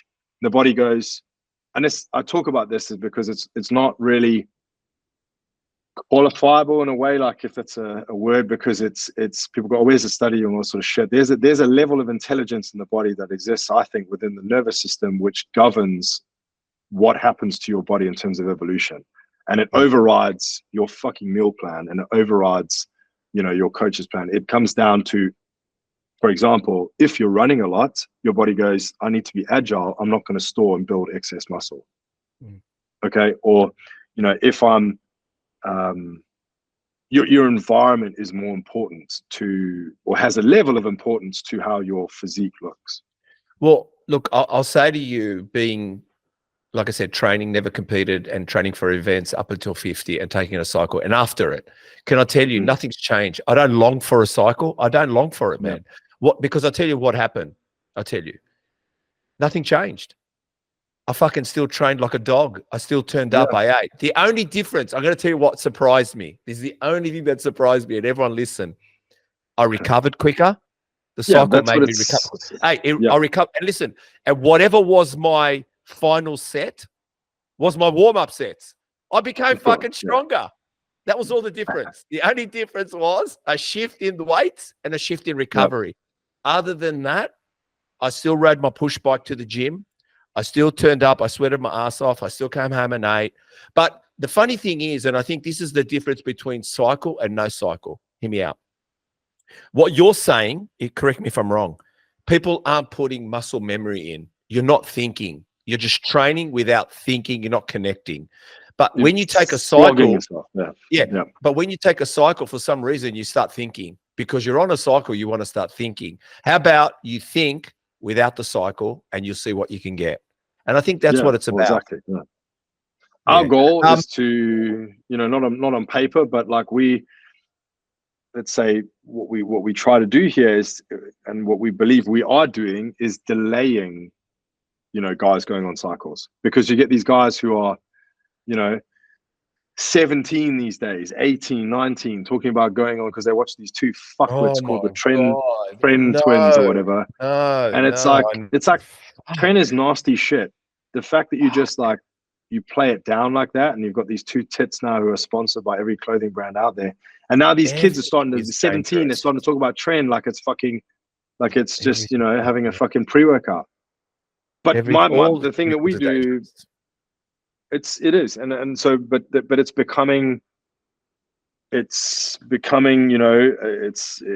word that they're just using too much. They're becoming too familiar with the term, instead of it having a stigma, which it should do, because it's not fucking good for you. But the point is, what we try to do, delay them going on to that. Before you fucking think about doing a cycle, because you've been out here with your fucking broccoli head mates trying to bench press fucking 2 plates and no one gives a shit and your chest is not growing, come and train with us for 2 years. You will add 10, 12 kilos of size. Then decide if you still want to do a cycle, because chances are you won't, because you'll be happy with where you are. You're not going to look like fucking, any of these massive. You're not going to look like Chris Bumstead, but you probably don't want to. You probably just want to look like the guy who trains. You want to look like you train, right, when you go to the gym. So come train with us, and then decide whether you still want to go on a cycle after. Just don't put a Chris Bumstead poster next to yourself, and you'll think you're Chris Bumstead. Just don't put the poster next to that. Just so we're going to speed date ourselves here. I want to speed date us now, because we're going to have to let you go shortly, because you said you got to go, and I don't want to hold you back. Quickly, calories in, calories out. Do we sack them? Do we sack all them people that just talk calories in, calories out? Yeah, of course. Yeah. In fact, it's actually an indicator of whether somebody on what side of the fucking on what team somebody's on. And if they're a massive proponent of calories in, calories out, they clearly don't understand food and nutrition enough, and that'd be enough for me to discount them altogether. Unfollow. Beautiful. Unfollow. I love that. Also, we're going to do a hot topic quickly, and because I need your opinion on this. All right, it's a hot topic off the topic, and then we'll finish up going over the body. What the fuck? Oh, maybe I shouldn't be saying that. What did you think of the Olympic ceremony, opening ceremony? Wait a minute, has Paris forgotten the roots, the beginning of the Olympic Games and what the Olympics stand for? Like athletes in tracksuits, not in drag shows. It's not about the song and dance. And has the curtain now been pulled? Hear me out. Has the curtain been pulled? I think it has. Both for the heterosexuals, but also the gay community. Are we all in trouble now? I think we're all in trouble.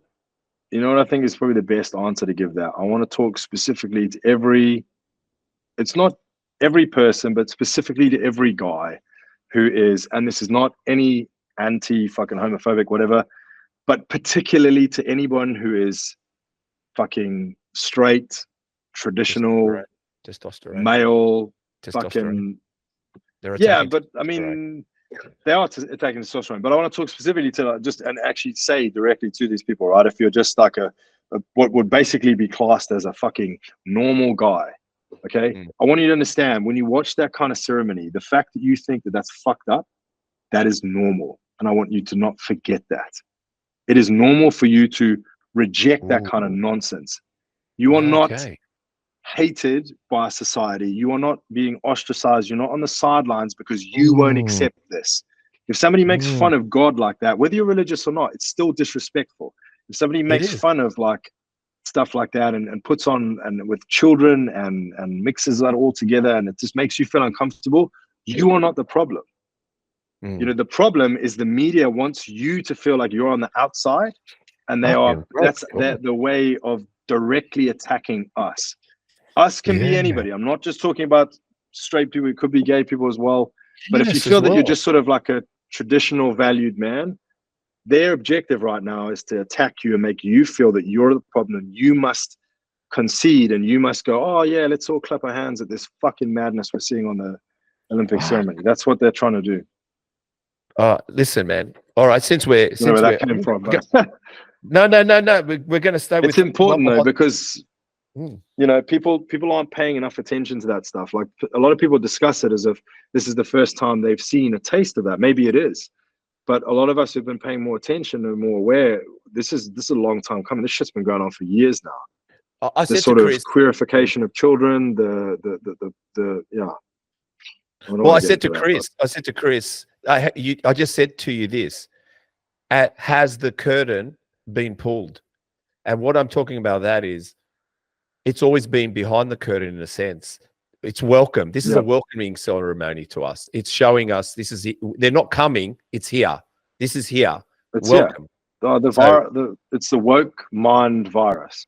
It's here. That's what it is. It's here now, which is really, and I think it's both hitting, because I listened to someone on a podcast, and it made a lot of sense. The heterosexual and the gay community is under threat.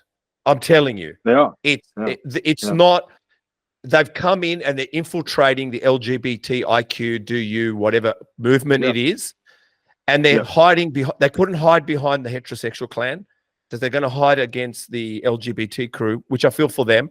And what I'm saying to you is this thing, like if ever we needed to be, like you said, if we ever needed to see it, this was it. They did it. Yeah. So it's true. And there's one thing I've got to add before, please. On that subject, right? No, this is something which I just feel is really important for people, especially men. And again, I'm not being sexist. It's important for everybody to be aware of this, but in particular men, because, you know, if you are between the ages of, you know, if you're in your late 20s to your late 50s, this is our watch, right? So what's happening in the world now is our watch. If we fuck this up, it's on our watch, and we are fucking it up. And the excuse of like, oh, I don't care what goes on in politics, I don't give a shit about this, and oh, it doesn't happen at my school, so I don't care that, you know, at that school they put men in the fucking girls teams and stuff like that. You need to grow the fuck up and realize that what is happening in society around the world, not just in your town here in Australia or wherever, is happening on your watch, and you will go down in history, and your children and grandchildren, whatever, will look at your generation, our generation now, as the people who fucked this up. And that is, there's no better term to say it, because it's exactly what's happening. So when it comes to like politics, you don't have to be a politics expert, but you need to understand what's going on is no longer politics. It's no longer red v blue. It's no longer Labour v conservative. It's essentially at the point where we are right now, it's good v evil. Like it's good v evil. There's no way you can justify the stuff that they try to push, you know, the mutilation of kids and all these surgeries that they're having without the parental consent. I could go on and on and on, right? And the kids that are allowed to have litter boxes at school and pretend they're fucking, you know, squirrels or some shit or whatever. You know, there's no way you can say that's mocking mental health. That's enabling mental illness, facilitating mental illness. That's not good. That's not, oh, that's liberal or that's left wing and this is right wing. It's not. It's good v evil now. And so what I say to people is that, you know, I always talk to people here about Trump, and it's a polarizing subject. Well, stop there because I'll tell you why. Yeah, I got a question on it. It's a hot topic. Okay. But, let's go. Yeah. Just quickly, what you're doing, Warren, right now, and I'm gonna micro it down. The fact that you went and saw a psychologist, you are doing something. Because you are going to where you can go talk to non-biased and open up and chat to bring it out into the world. And you can now say to a bloke, bro, like, I hear how you're feeling. I'm here for you. Let's go see someone non-biased, get that out. Let's talk about, like, there is strength behind what you're learning on top of everything you've got. Because on our watch, we're listening to what's going on the outside world when that's not real. That's not the way it is. So sometimes you need, what the media want you to think. That's right. So you think you should tell your problems to your teacher. You think you should tell your problems to a fucking woke uncle. You think you should go tell something to a stranger. No, calm down, bro. Talk to me. Let's book you into a mental health plan. Let's get you seeing a professional, so you get your own quiet time, non-biased time, but come to me about everything else. We need to get back to the fundamental stuff instead of handing it over to doctors, to fucking someone that's got a status. You know what I mean? This is what I was going to add earlier. I forgot to say it. Essentially, there is no shame in seeking counseling or seeking that. I'm not going to pretend I'm some fucking enlightened expert now. I've only just done this for 2 weeks. So I'm not going to sit here and lecture everybody. But for a long time, I thought that it was weak or whatever. But if you think about it, right, how has society been organized and been run and evolved over hundreds of thousands of years? People aren't really in touch with you don't have to be on the History Channel all day long, but you need to know how things have been, have some kind of fucking idea, right? Before modern times, we all had societies, and I think growing up in South Africa is an advantage in some way, because we still have a lot of native indigenous populations there who live very similar to how they did 50,000, let's say, right? Where they had, let's say, for instance, they have a society of elders, and as a young man growing up, you meet with the elders every week to discuss the problems of life and to work out, to have steering and guidance. We don't have that anymore as young men. No. We have our parents, but sometimes we don't live with them, or we're all disconnected and it's fucking in the phones and stuff like this, all day long. So we don't have that real, connection with a mentor sort of figure, like older guy. This is particularly important for men, because men don't open up with their friends, but they would, particularly with older guys, and that kind of thing. I mean, literally like Bushmen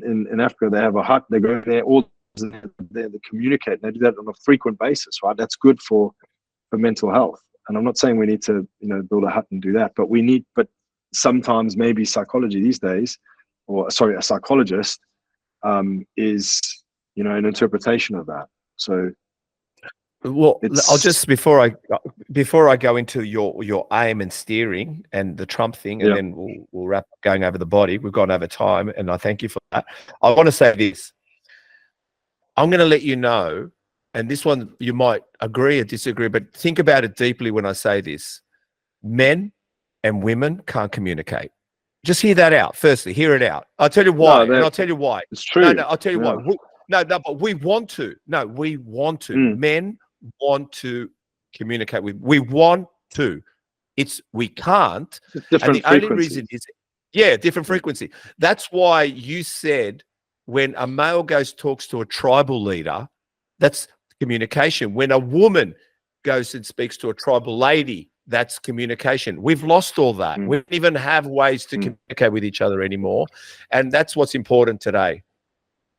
But it's true. But the thing is that we're different, right?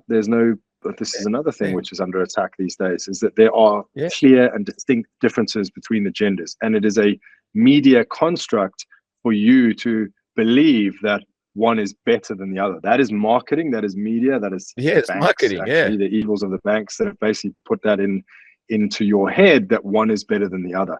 Both are of equal value. And one of the distinct differences is that females are designed to seek refuge amongst each other and to be able to communicate amongst each other like that, whereas men are not. Men are designed to be the one who looks after that whole system. But then particularly with older men, then you have, it's seen as more acceptable, let's say. It's seen as easier to communicate, right? Rather than your peers. You're not going to go with your mates to the pub and start talking about your problems, because biologically we're not designed to do that. We're designed to take our problems on the chin and fucking deal with it on behalf of your family and the people that are dependent on you. And there's nothing wrong with that. You just have to learn. That's all right. Yeah, that's exactly right. You got to learn. Yeah. I'm learning at this stage. You need there's nothing wrong with that, being that way. People say, oh, you got to change. My whole life people say, oh, you got to change, you got to do this, you got to do that. I don't. No. Just have to essentially just have to look after yourself a bit more, and you need to get better at it. Get better at it. But what does get better at mean? Potentially might mean a little bit of reflection and inward perspective. That's what I'm talking about. Better at it. Handle it. Yeah, better at it, right? Better at managing, exactly, because that's our fucking job. That's it's not about that, it's not about a woman not being able to do that. It's just that, like, there are distinct roles and differences, right? So your aim is to steer and guide younger generation of men. So tell me, Tell me. I mean, you're only 38, man. Come on, you give yourself a bit of time. But I want to know what the hell happened to Trump, and are you and Trump? You said something that Australia needs Trump, and this shooting. I mean, please. I mean, let's think about it. Secret Service, FBI, police, and an untrained professional under the duress, and being military, the heart rate, the nerves, the weather. I said that the first thing I said. I said that's the first thing I said. The best case scenario, this guy has practiced and trained and whatever. The first rate, the first shot. Did I say this to you? Were we talking about this? No, not in me. the message, because you just said exactly what I was saying. Maybe I was saying to a client, but as the first shot that he got off was the only one that was ever going to land in the fucking near vicinity, because his heart rate after that first shot would have gone through the fucking roof. I don't want to speculate. These days, I don't know where this kind of stuff that you put online ends up and who's listening to what and all that kind of stuff. So my own real personal opinions of what happened are definitely not what you're going to hear, not what you're going to hear on mainstream media. I'd say the importance of Trump is the fact that people need to understand that if you don't like him, if that word brings up emotions in your head, especially they did this very successfully with the female population of, oh, he's sexist, oh, he's racist. Name one instance where he's been sexist or racist, like one actual instance. It's all constructs from the media to tarnish his name, because this is what people need to understand. I don't love the guy. I don't have any personal attachment to his personality whatsoever, but I will tell you now that he represents the only person right now in the fucking Western world who is not controllable. So this is why all the shit happened right now. And if you believe that, like, right now Biden runs the world, then in the nicest way possible, you're extremely naive. He's a puppet. I mean, you can see just from, but the point is that even presidents before him haven't run it. There is what's called a deep state that runs things from a distance, let's say, and they control the president, and they've managed to do that with Biden very well. They couldn't control Trump. So when Trump got in and he was in office, he didn't start any wars. He was the only president to never start any wars in 4 years. In fact, he actually signed 4 peace agreements with North Korea, Iran, Russia, and I think China. The peace/trade agreements, which is obviously what it comes at. They're to the expense, right? We have peace, and then we buy your goods, we import your stuff. So, but he basically wrapped all that shit up, and the deep state hated it because they make money out of war. This is a whole other podcast altogether. But I don't want to get too deep into it. I just want to make people realize that in Australia, when you say Trump, and people go, "Oh, who gives a fuck? It's a US election. Doesn't matter." It does fucking matter, because Australia, New Zealand, England, Canada, they all eat out of the same bowl that the US. The US calls the shots, and 6 months later, that shit arrives here. So if you don't want guys in your daughter's changing room at school, if you don't want fucking guys, competing in her sport at school, and this shit is happening now, you don't want all this madness, this Paris opening series. That person at the moment represents the only fucking shot that we've got at getting rid of all that stuff. 100%. What you're saying. That's why they're trying to kill him. That's why they're trying to kill him. Yeah, what you're saying, Warren, is we don't have a lot to choose from, but if you had to choose the best, what we've got, Trump's the one. That's it. I mean, we can't choose here. We can't vote here. I understand that. But just being aware and is going to put you in an advantaged position, because, essentially what's going to happen is, if he does get in, then one of the parties here is going to align with him, and one of the parties is going to take a stance against him. And if you're still on the fucking bandwagon of hating Trump because orange man bad, or whatever CNN came up with, then you're going to disadvantage this country. If whoever political party, once he gets in, they'll side with him here, and then the split will become, who's favoring him here. I mean, we can't do fucking worse than the clowns we have right now, but who knows? God, they're all pretty bad. So I'm just going to ask you one thing. Over 1,000 clients transformed in person and online. I want to ask you, how does that make you feel?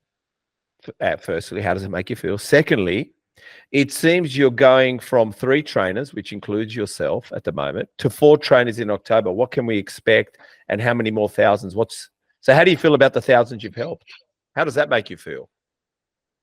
I mean, yeah, it's good, man. Fucking hell, it's what I was looking for in my other jobs that I didn't get. So Yep. you know, 1,000 sounds like a lot, but if you spin it out over 6 years, it's just under 200. You know, it works down to the point where I know every single one of those clients' names. And this is the big thing. If you're out there and you're looking for coaching, but we've worked with every single one of them. Not every one I've been on the phone with. Maybe 10% I've been on the phone with, because they've come on at different tiers, right? Sometimes they just get an email check-in feedback. Sometimes they get a phone call every week. So maybe 100, 150 of those 1,000 I've been on the phone with and actually dragged their fucking ass over the line at some times, you know, having we need to. But I think this is another thing altogether. But when you're looking at coaching, we're looking at getting some help. Like, if your coach doesn't know who your name is, what are you fucking paying for? I've never understood how somebody will go to a big influencer and be part of a Facebook group which has 5,000 clients. I've said 1,000 there to you now, but our client group, you know, we have somewhere between 100 and 150 clients at any one time, which is enough. It's not stupidly big. People know each other in there. They see each other in the gym here, but the online ones, they you know, and we know all the stories and the names of these people and stuff. If your coach doesn't know your fucking name, what you do for a living, how are they coaching you? It really pisses me off, because everybody at home is like, oh yeah, I just signed up with the fucking new. I signed up with the ABC Fitness, and you know, he does all these funny videos or whatever the fuck. And it's like, but he doesn't know who you are. He's not your coach. You're paying, like, some of these people sitting in Bali. They're sitting in Bali drinking Belvedere, and that's their coach. If you're going to pay $10 a week and you're just getting a fucking conveyor belt spat out program, yeah, fine, maybe cool, whatever. You want to be a part of that. You want to feel like you're doing you know, this celebrities program, and it's just an attachment thing. You want to feel like you're in that sort of thing. Cool. If you're paying $10 a week, some of these people are paying 80, 90, $100 a week. Your coach doesn't know who you are. That's embarrassing. That's not coaching, right? So if you're looking for coaching, so when you say about future plans, like, we're never going to have tens of thousands of clients on at one time. I'm always going to make sure I bring on enough trainers so that we have the same level of service that we have. Is that why you bring on the fourth? That's why I'm bringing on the fourth. And there'll be 5 in this room eventually. This is, I can't see much from here, but this is an office we have at the gym, which is quite rare. It's our own place. I thought it was a managed fund sector area, but then I realized it's not.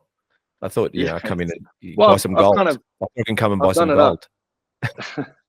Well, it looks a bit ominous, but it's but anyway, yeah. So they all, like, the trainers. Good on you, man. I like it. I like what you're doing. It's very smart. When you come on board and you end up training with Caleb or Geordie, like, they sit right next to me. You're not getting some fucking, coach who's offshore in Bangladesh somewhere who might be really good. Exactly, right. But they're not. But sometimes these coaches will go, I've got a load of coaches working for me, and they all are offshore. Now, these are real Australians here. These are Aussie jobs that basically that. One of the things I want to do is to only create and hire, only create Aussie jobs, and then only hire, people who are permanent residents. But you're fueling the economy. Then I'm not sending this money offshore to be paid for coaches to give a poorer quality service, right? So we don't plan on growing super big. We'll a couple of hundred, that kind of thing, with 5 trainers here, and then eventually we'll be in a gym. That's the main goal. There might be, a few more. We'll see how it goes. No, I love it. I love the idea. I like the look, and I think it stems to where you've come from, and I think that's your advantage. And if you could utilize that advantage in your favor, and not try to be like anyone else, but use some fundamental tools you've learned along the way to bring it into this industry, I think well done. That's what I say. Onwards and upwards. I will say that, like, the position I'm in right now is because I have the right people with me. The 2 that I have working for me now are on the same wavelength. Right, and they're much younger. It's 24 and 23. But they're on the same. And anybody that's trying to start a business or whatever like that, people are your most important asset. And I've learned this lesson, firsthand from that. Like, now I've got the right people on board, and I've got a few other people attached to the business. My accountant's really good, my videographer. Then you feel like you can actually go to the next level. You've got the right people on board. So just invest in those people. I agree. I've got. I mean, there's 3 of us in our business, maybe 4. There's Chris, there's Steve, and my alter ego Harry. I've got my alter ego that comes in the play. He's the Yeah, one that he's the one that burns the place down, like when we act like puppets. And then Chris is bringing in this guy called James. That's his alter ego. We're trying to bring him out, but he likes to drive Aston Martins and drink. Yeah, he's not. He's driving Aston Martins and acting like he's James Bond.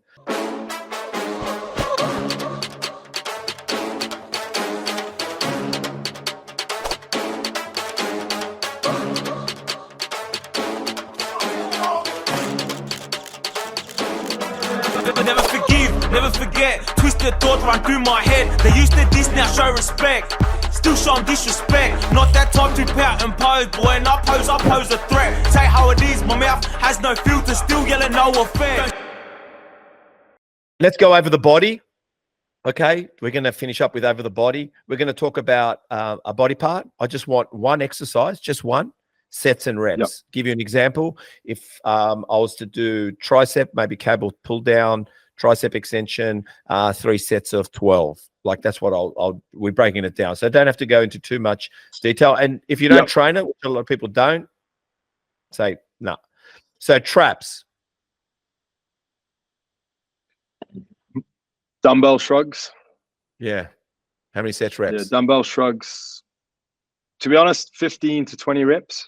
Yeah. That's that I know I'm gonna tell you now. You could do 12, but I don't want to go into too much detail. But I know that if you go 15 to 20, the weight's gonna be right for most people. Yeah. Slow it down, lean forward, make sure you're not just shrugging straight up like this. You need to lean forward so you get most of that muscle up. Yeah, I'll do dumbbell shrugs. Smith machine maybe, but probably dumbbell over anything else. You know what I found? Tell me if I'm wrong. With shrugs, I found sitting down on a bench and then leaning forward and doing the shrugs that way is very good. It kind of stops me using my legs to stabilize. I kind of just it stops the bounce as well. So you can't bounce if you sat down. Stops the bounce. The knees giving the bounce. No, I mean exactly that. It's the same exercise. You've just put another level of stability in there. So yeah, for sure. Start with sets and reps. Ones. How many? As you said, reps. How many sets? 3. I mean, 2? Look, I think 3 is kind of a magic number. It's probably worth saying in a few seconds, like your goal as training should be to get to the point where when you're a beginner, you're doing maybe 4 sets because you're not quite getting it. You're not quite hitting that muscle, but you're still working shit out. When you're I've got one girl here who's been competing for God knows how long, probably a decade. She's a 4-time world champion figure bodybuilder, and you know when she trains, she does 2 sets. Yeah. Now the thing is that this is the thing when people come in, they go, oh, one program's got 4 sets, one program's got 2 sets. You know, which is the best one? And you're a beginner yourself, whatever. Like you don't understand it. Like it's not about just pick one. They're doing 2 sets because those 2 sets are fucking brutally effective. They have a level of strength and a level of muscle control, mind-muscle connection, that they can generate the tension that's required to stimulate that muscle within the first set from the first rep. Yes. And that comes with age, and it comes with training experience, and then secondary age, muscle maturity, etc., etc. So that client might be able to go in and do 2 sets. They are devastatingly intense and effective. Somebody who's newer to the gym, 2 to 5 years of training, might need to do 3. Beginner might need to do 4. You know, it's the number is like, that's why 3 kind of just fits in the middle. But if you're really advanced and you've got good control, then you should aim to get your exercises done within 2 sets, you know? 100%. And not all body parts are as massive. So you need to also understand. No, sure. It's fiber composition and size and the rest of it. But your goal of training, right, the high level, before you start thinking about the reps and shit and the sets, the high level is to create the most amount of stimulus with the minimum amount of energy expenditure. So you get in the gym, you do the most amount of damage or stimulus that you can with the least amount of sets. And then get the fuck out and then go and recover and let your body grow, because you grow outside the gym, not inside the gym. Coming in here, like I see the majority of people here train for 2 hours, okay, at fucking 55-60% intensity. You might as well just walk around the car park. It's not effective. All right. Look around the car park. I love that. Yeah, that was a long answer. Sorry. Yeah. Fucking that's 3 all right. sets, No, 15 to 20 reps, dumbbell shrugs. No, delts, front delts. Like this is all right. So like a front raise together, but swing the weights. Yep. Right. If your trainer is saying to you, you shouldn't swing or use momentum, they haven't kind of learned enough. Like if you're using weights you can't control, maybe not, but let the weights to stand up straight, like push the shoulders down, push the dumbbells into the floor so you get that front delt long. Okay. And then what I want to do with this arm is pull it back behind the body because this delt now stretches. Okay. I can't go from behind the body here to up in front of me. Okay. Yep. I can't stop there each time. So I'm going to swing naturally, kick back, and just come up, turn in, because that's going to enable that muscle to stay under tension the whole time. Right? So instead of the tension, like it's a running graph, instead of doing this, that tension's like stop, start, stop, start, stop, start. It's continuous. Your muscles are going to fatigue faster. It's just more effective. Wow. I never knew that, and I'm going to incorporate it. How many sets, reps? Right. I mean, 3, 12 to 15 reps. 3, all right. Yeah. Side 3, delts. 12 to 15 reps. Side delts. To be honest, I think cable's still one of the better ones to do it on. You can do dumbbells. Just make sure that I think whatever you do, right? We'll try to make this like the best takeaway possible. Right? Make sure when you're looking at your side delt that your side delt is actually aligned with the movement and not your front delt. If most people stand up straight, and I lift my arm up like this, that's my front delt there, and that's pointing up. Okay. So I need to make sure that is round. And this is why some people lean forward. If you are 70 kilos in the first day in the gym, all right, you lift your arm up like that, you're going to be fine. Right? You're not going to have postural issues because you've got back muscle that's pulling you back and all sort of shit. So you need a coach's eye, but you can stand in the mirror. Make sure you're aiming in a mirror with your fist towards the mirror of the dumbbell, and then make sure that side delt, that semicircle here, all right, is going straight up towards the ceiling. And then no matter whether you're using a dumbbell or a cable, it's the same thing. We need to make sure that orientation is, again, it's about being smart, right? Train like a sniper, not like a machine gunner. Like hit your side delt. If you're training side delts, don't hit your front delts. How many sets and reps? Again, they're mainly type 2 fiber fast twitch muscles. You can go 12 to 15. Yeah. 12 to 15 is a good number for pretty much everything, to be honest. But 3 sets, 12 to 15. Yeah. The only reason I keep repeating that question is someone might want to listen to the exercise part of this podcast as well, and they just want to hear each one and think, so what about rear delts? Because I know I try to make the shoulder play up. So rear delts? Okay, I mean, probably the best one still is going to be the machine because it does isolate it very well. But this is, what's the best way to describe it? When you sit into the machine, make sure your chest is the pad. Push away, imagine like breaststroke at school, right? When you're swimming. Breaststroke at school. Edit that bit out. You said breaststroke at school, yeah. But fucking swimming when you're at school, right? Breaststroke in the swimming. So you basically, push your hands out and then you try to make as big a arc as possible. That's what it is. As much water as possible. Right? Yeah. That's the movement you want to do. So this whole part, imagine a line going up my arm here and around the back and coming down the other arm. That line is as long as possible. It's as stretched out as possible, right? And I'm going to sit there with my chin down and my head back in this kind of feeling awkward position and just arc outwards and try to get into the corner of the room on a rear delt thing. Because if I just hit you rear delt fly, now everybody will go on it and they do this, bend the elbows, and they do that. Or they do this new thing I see is fucking butterfly shit going back here. What about it? This Looks one? good if you're filming. What about that one where they use the pec deck? They fucking put their arms in there and go like that. What is that like? Oh, fuck. We haven't got that machine. I haven't seen that. No, they use the pec deck. Whatever you use the pec deck machine where it's got the pad. Yeah. But they put their arms in and they pull it out. Oh, I mean, you might be able to do it in an effective way. As long as when somebody's looking from the back, get someone to film you, we don't want to see the traps or the lats working. You want that back to be flat. I get my hands and I push it on the scapula of people to stop those shoulder blades coming round.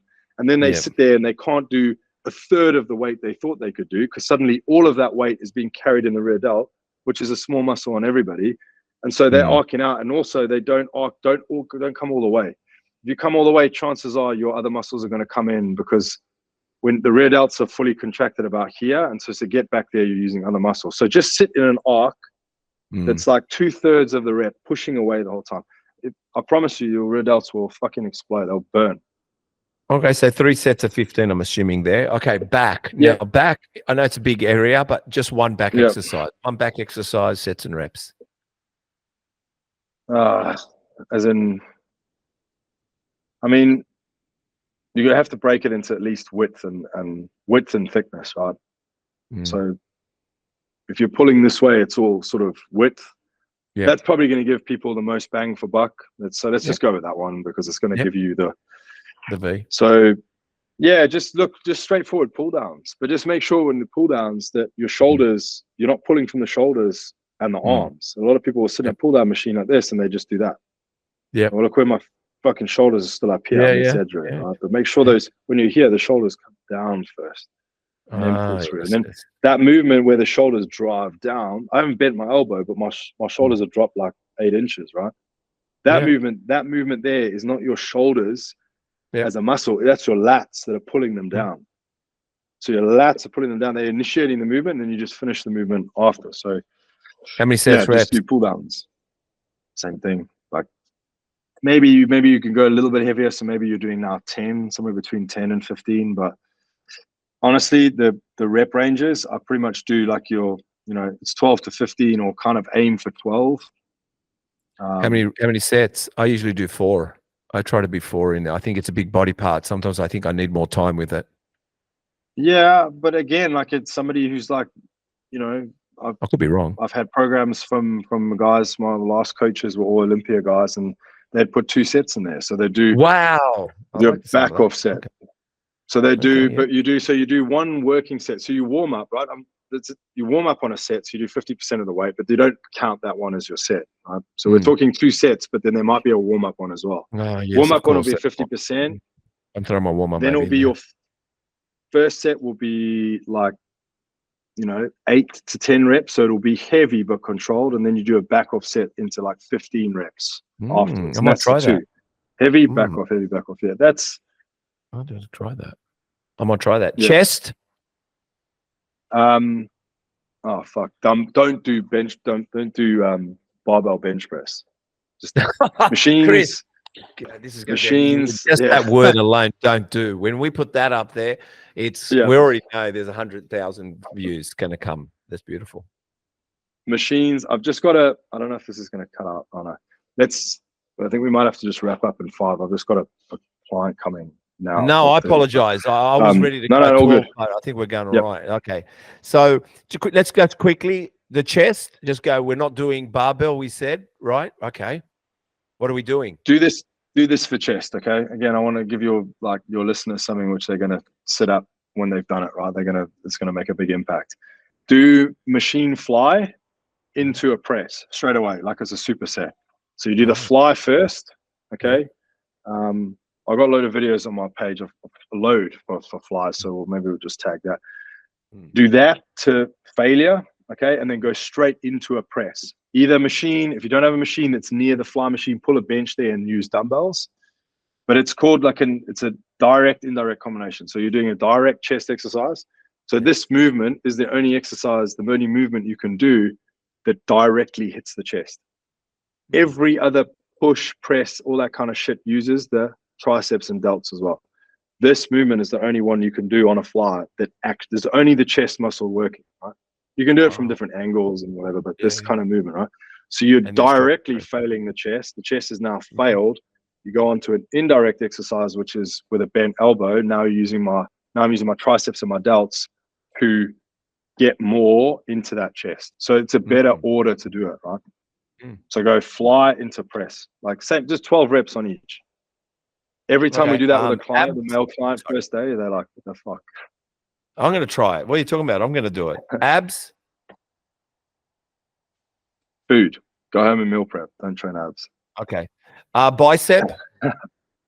The hanging curl. The single arm hanging curl, or just straight barbell curl, but do the single one because probably a lot of people haven't done that. Lean on a bench so you can get your weight down and you can support it. Let your arm hang like it's just flapping in the wind, right? Let the shoulder drop. Feel that bicep start to stretch. Even in that position, it's going to start to stretch before the first rep, and then keep your elbow pointed towards the floor. Don't let the elbow knock back on either time. When you curl up, you want the elbow moving. You want it just down towards the floor. So you're pulling that dumbbell up towards the other shoulder each time when you're leaning over. I love it. Tricep? I'm not going to do sets and reps. I'm just, go ahead. Any Anything overhead's going to get more bang for buck because that's your long head of the tricep you're hitting. So skull crushers off a bench, or yeah, let's just go with that one. Right, skull crushers off a bench. When you lie down on the bench, hold the bar, push the bar up towards the ceiling as much as you can. So like when you go with the dumbbells, you're going to pull your shoulders back and lock them.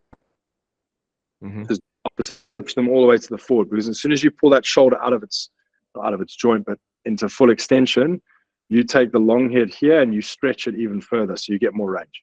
So if you push the shoulders, now I'm lying on a bench, I'm pushing into the ceiling, push the shoulders and then just bend the elbows. So just let the bar fall towards the forehead with those shoulders up towards the ceiling, right? Lock them there and now let the bar stretch. And you'll feel more of a pull here than before. Forearms? I honestly don't. I fucking hate forearm training. I don't do it. Okay. It's just, I mean, you can do I mean, listen about forearms, right? The bigger your forearms get, the smaller your biceps look. So people go, oh, I want these like big forearms, sit there doing all this shit all day long. And then the biceps look smaller, right? So in terms of a physique, like you probably don't want to make your biceps look smaller, right? What do you say, quads? I'm going to say something funny with that in a second. Quads? Quads. Oh, I'm going to say something funny. So if you want bigger quads, don't train calves then, yeah?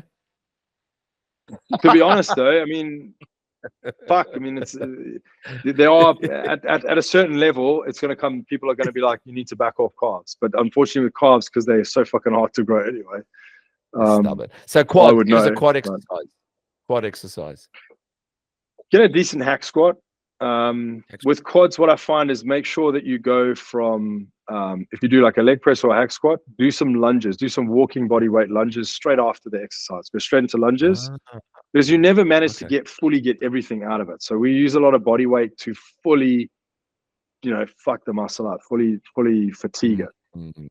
So we get people on leg press, we go straight off going lunging up and down the thing, and they come back and they're like, that's when you feel like you're fatigued, right? Hammies? RDLs, that was stiff leg deadlift. So yeah, that's a good one to point out. Don't do an RDL, do a stiff leg deadlift. Like keep the knees, keep the legs straighter, push the weight backwards, push your hips backwards so you actually lean back so your legs stay straight. Probably the best one you can do there.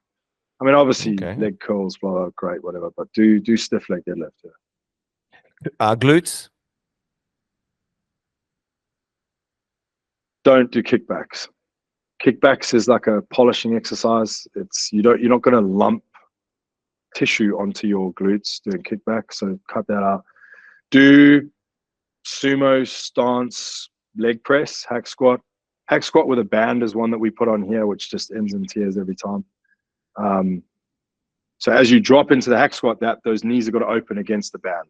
So your feet have got to be quite aggressive. They've got to be quite turned out like this, the toes, so that your knees will follow. And as you drop down in the hack squat, you lower yourself down. As you drop down, the knees open over the toes, and you will feel your glutes like never before at the bottom there. Calves? Fuck knows. If anybody finds out, let me know. Okay. Well, actually, I'll just say that what's his name? No, what's his name? Jay Cutler said, it's on you grow on the stretch. So you stretch them right out and sit there. And you sit there. You sit on the lift. That's what he said. Anyway, calf raises. Yeah. Whatever. I mean, I make a joke. I mean, at the end of the day, like, stop doing plates on each side. That's not going to fucking help, like, because you can't get the extension. It is the extension that causes the growth. So you want to be able to lower your heel as much as possible, either straight leg or bent leg. And tibialis? As in, I mean, I don't think I've ever specifically trained that. Okay, time to promote yourself. Go for it. Where can we find you, man? Promote yourself. Come on, look into the camera. Tell us where we can find you. Just come to Instagram first. Yeah, come to Instagram. It's Leppan Physiques. What's your Instagram called? Go. Just at Leppan Physiques. There's an underscore on the end, but you don't need to worry. There's not two, so you'll find it just from that. And just send us a DM. Like, we've got a website. You can go to that. You can fill out an application form. What's the website called? What's the website called? Just leppanphysiques.com. Keep it simple. Sounds French. It's French. Unfortunately, people tend to go French when they say it. They go Leppan or whatever, but it's just Leppan. That's fine. Diplomatic immunity. I had to say it again. Sorry, go ahead. You're watching Blood Diamond. No, it was from Lethal Weapon. Mel Gibson. Oh, is it? Mel Right. Gibson comes down and tries to arrest these thought South it's Africans, just Blood Diamond. and the guy Mm. puts out this fucking letter in front of him, and he goes to Mel Gibson at the time. He goes, diplomatic immunity, and he goes, and Mel Gibson goes, fuck off, and then at the end of the movie, he kills him. He kills the guy, right? And he goes, diplomatic immunity, motherfucker. Right. Yeah, we don't get a good rep in films, unfortunately. But whatever. No, you don't. Well, I think if there's anywhere else I can find you. So what I've seen is Warren Leppan, and obviously Leppan Physiques, and you got go to the website. Come to Instagram. What's the website again? LeppanPhysiques.com. .com. Okay. Just .com, not .au, just .com. And then just Instagram is the main one. Yeah. I'm going to say thank you so much for joining me, man, on the podcast. I've really enjoyed it. I've enjoyed No, the thank topic. you for having me. I've really enjoyed it as well.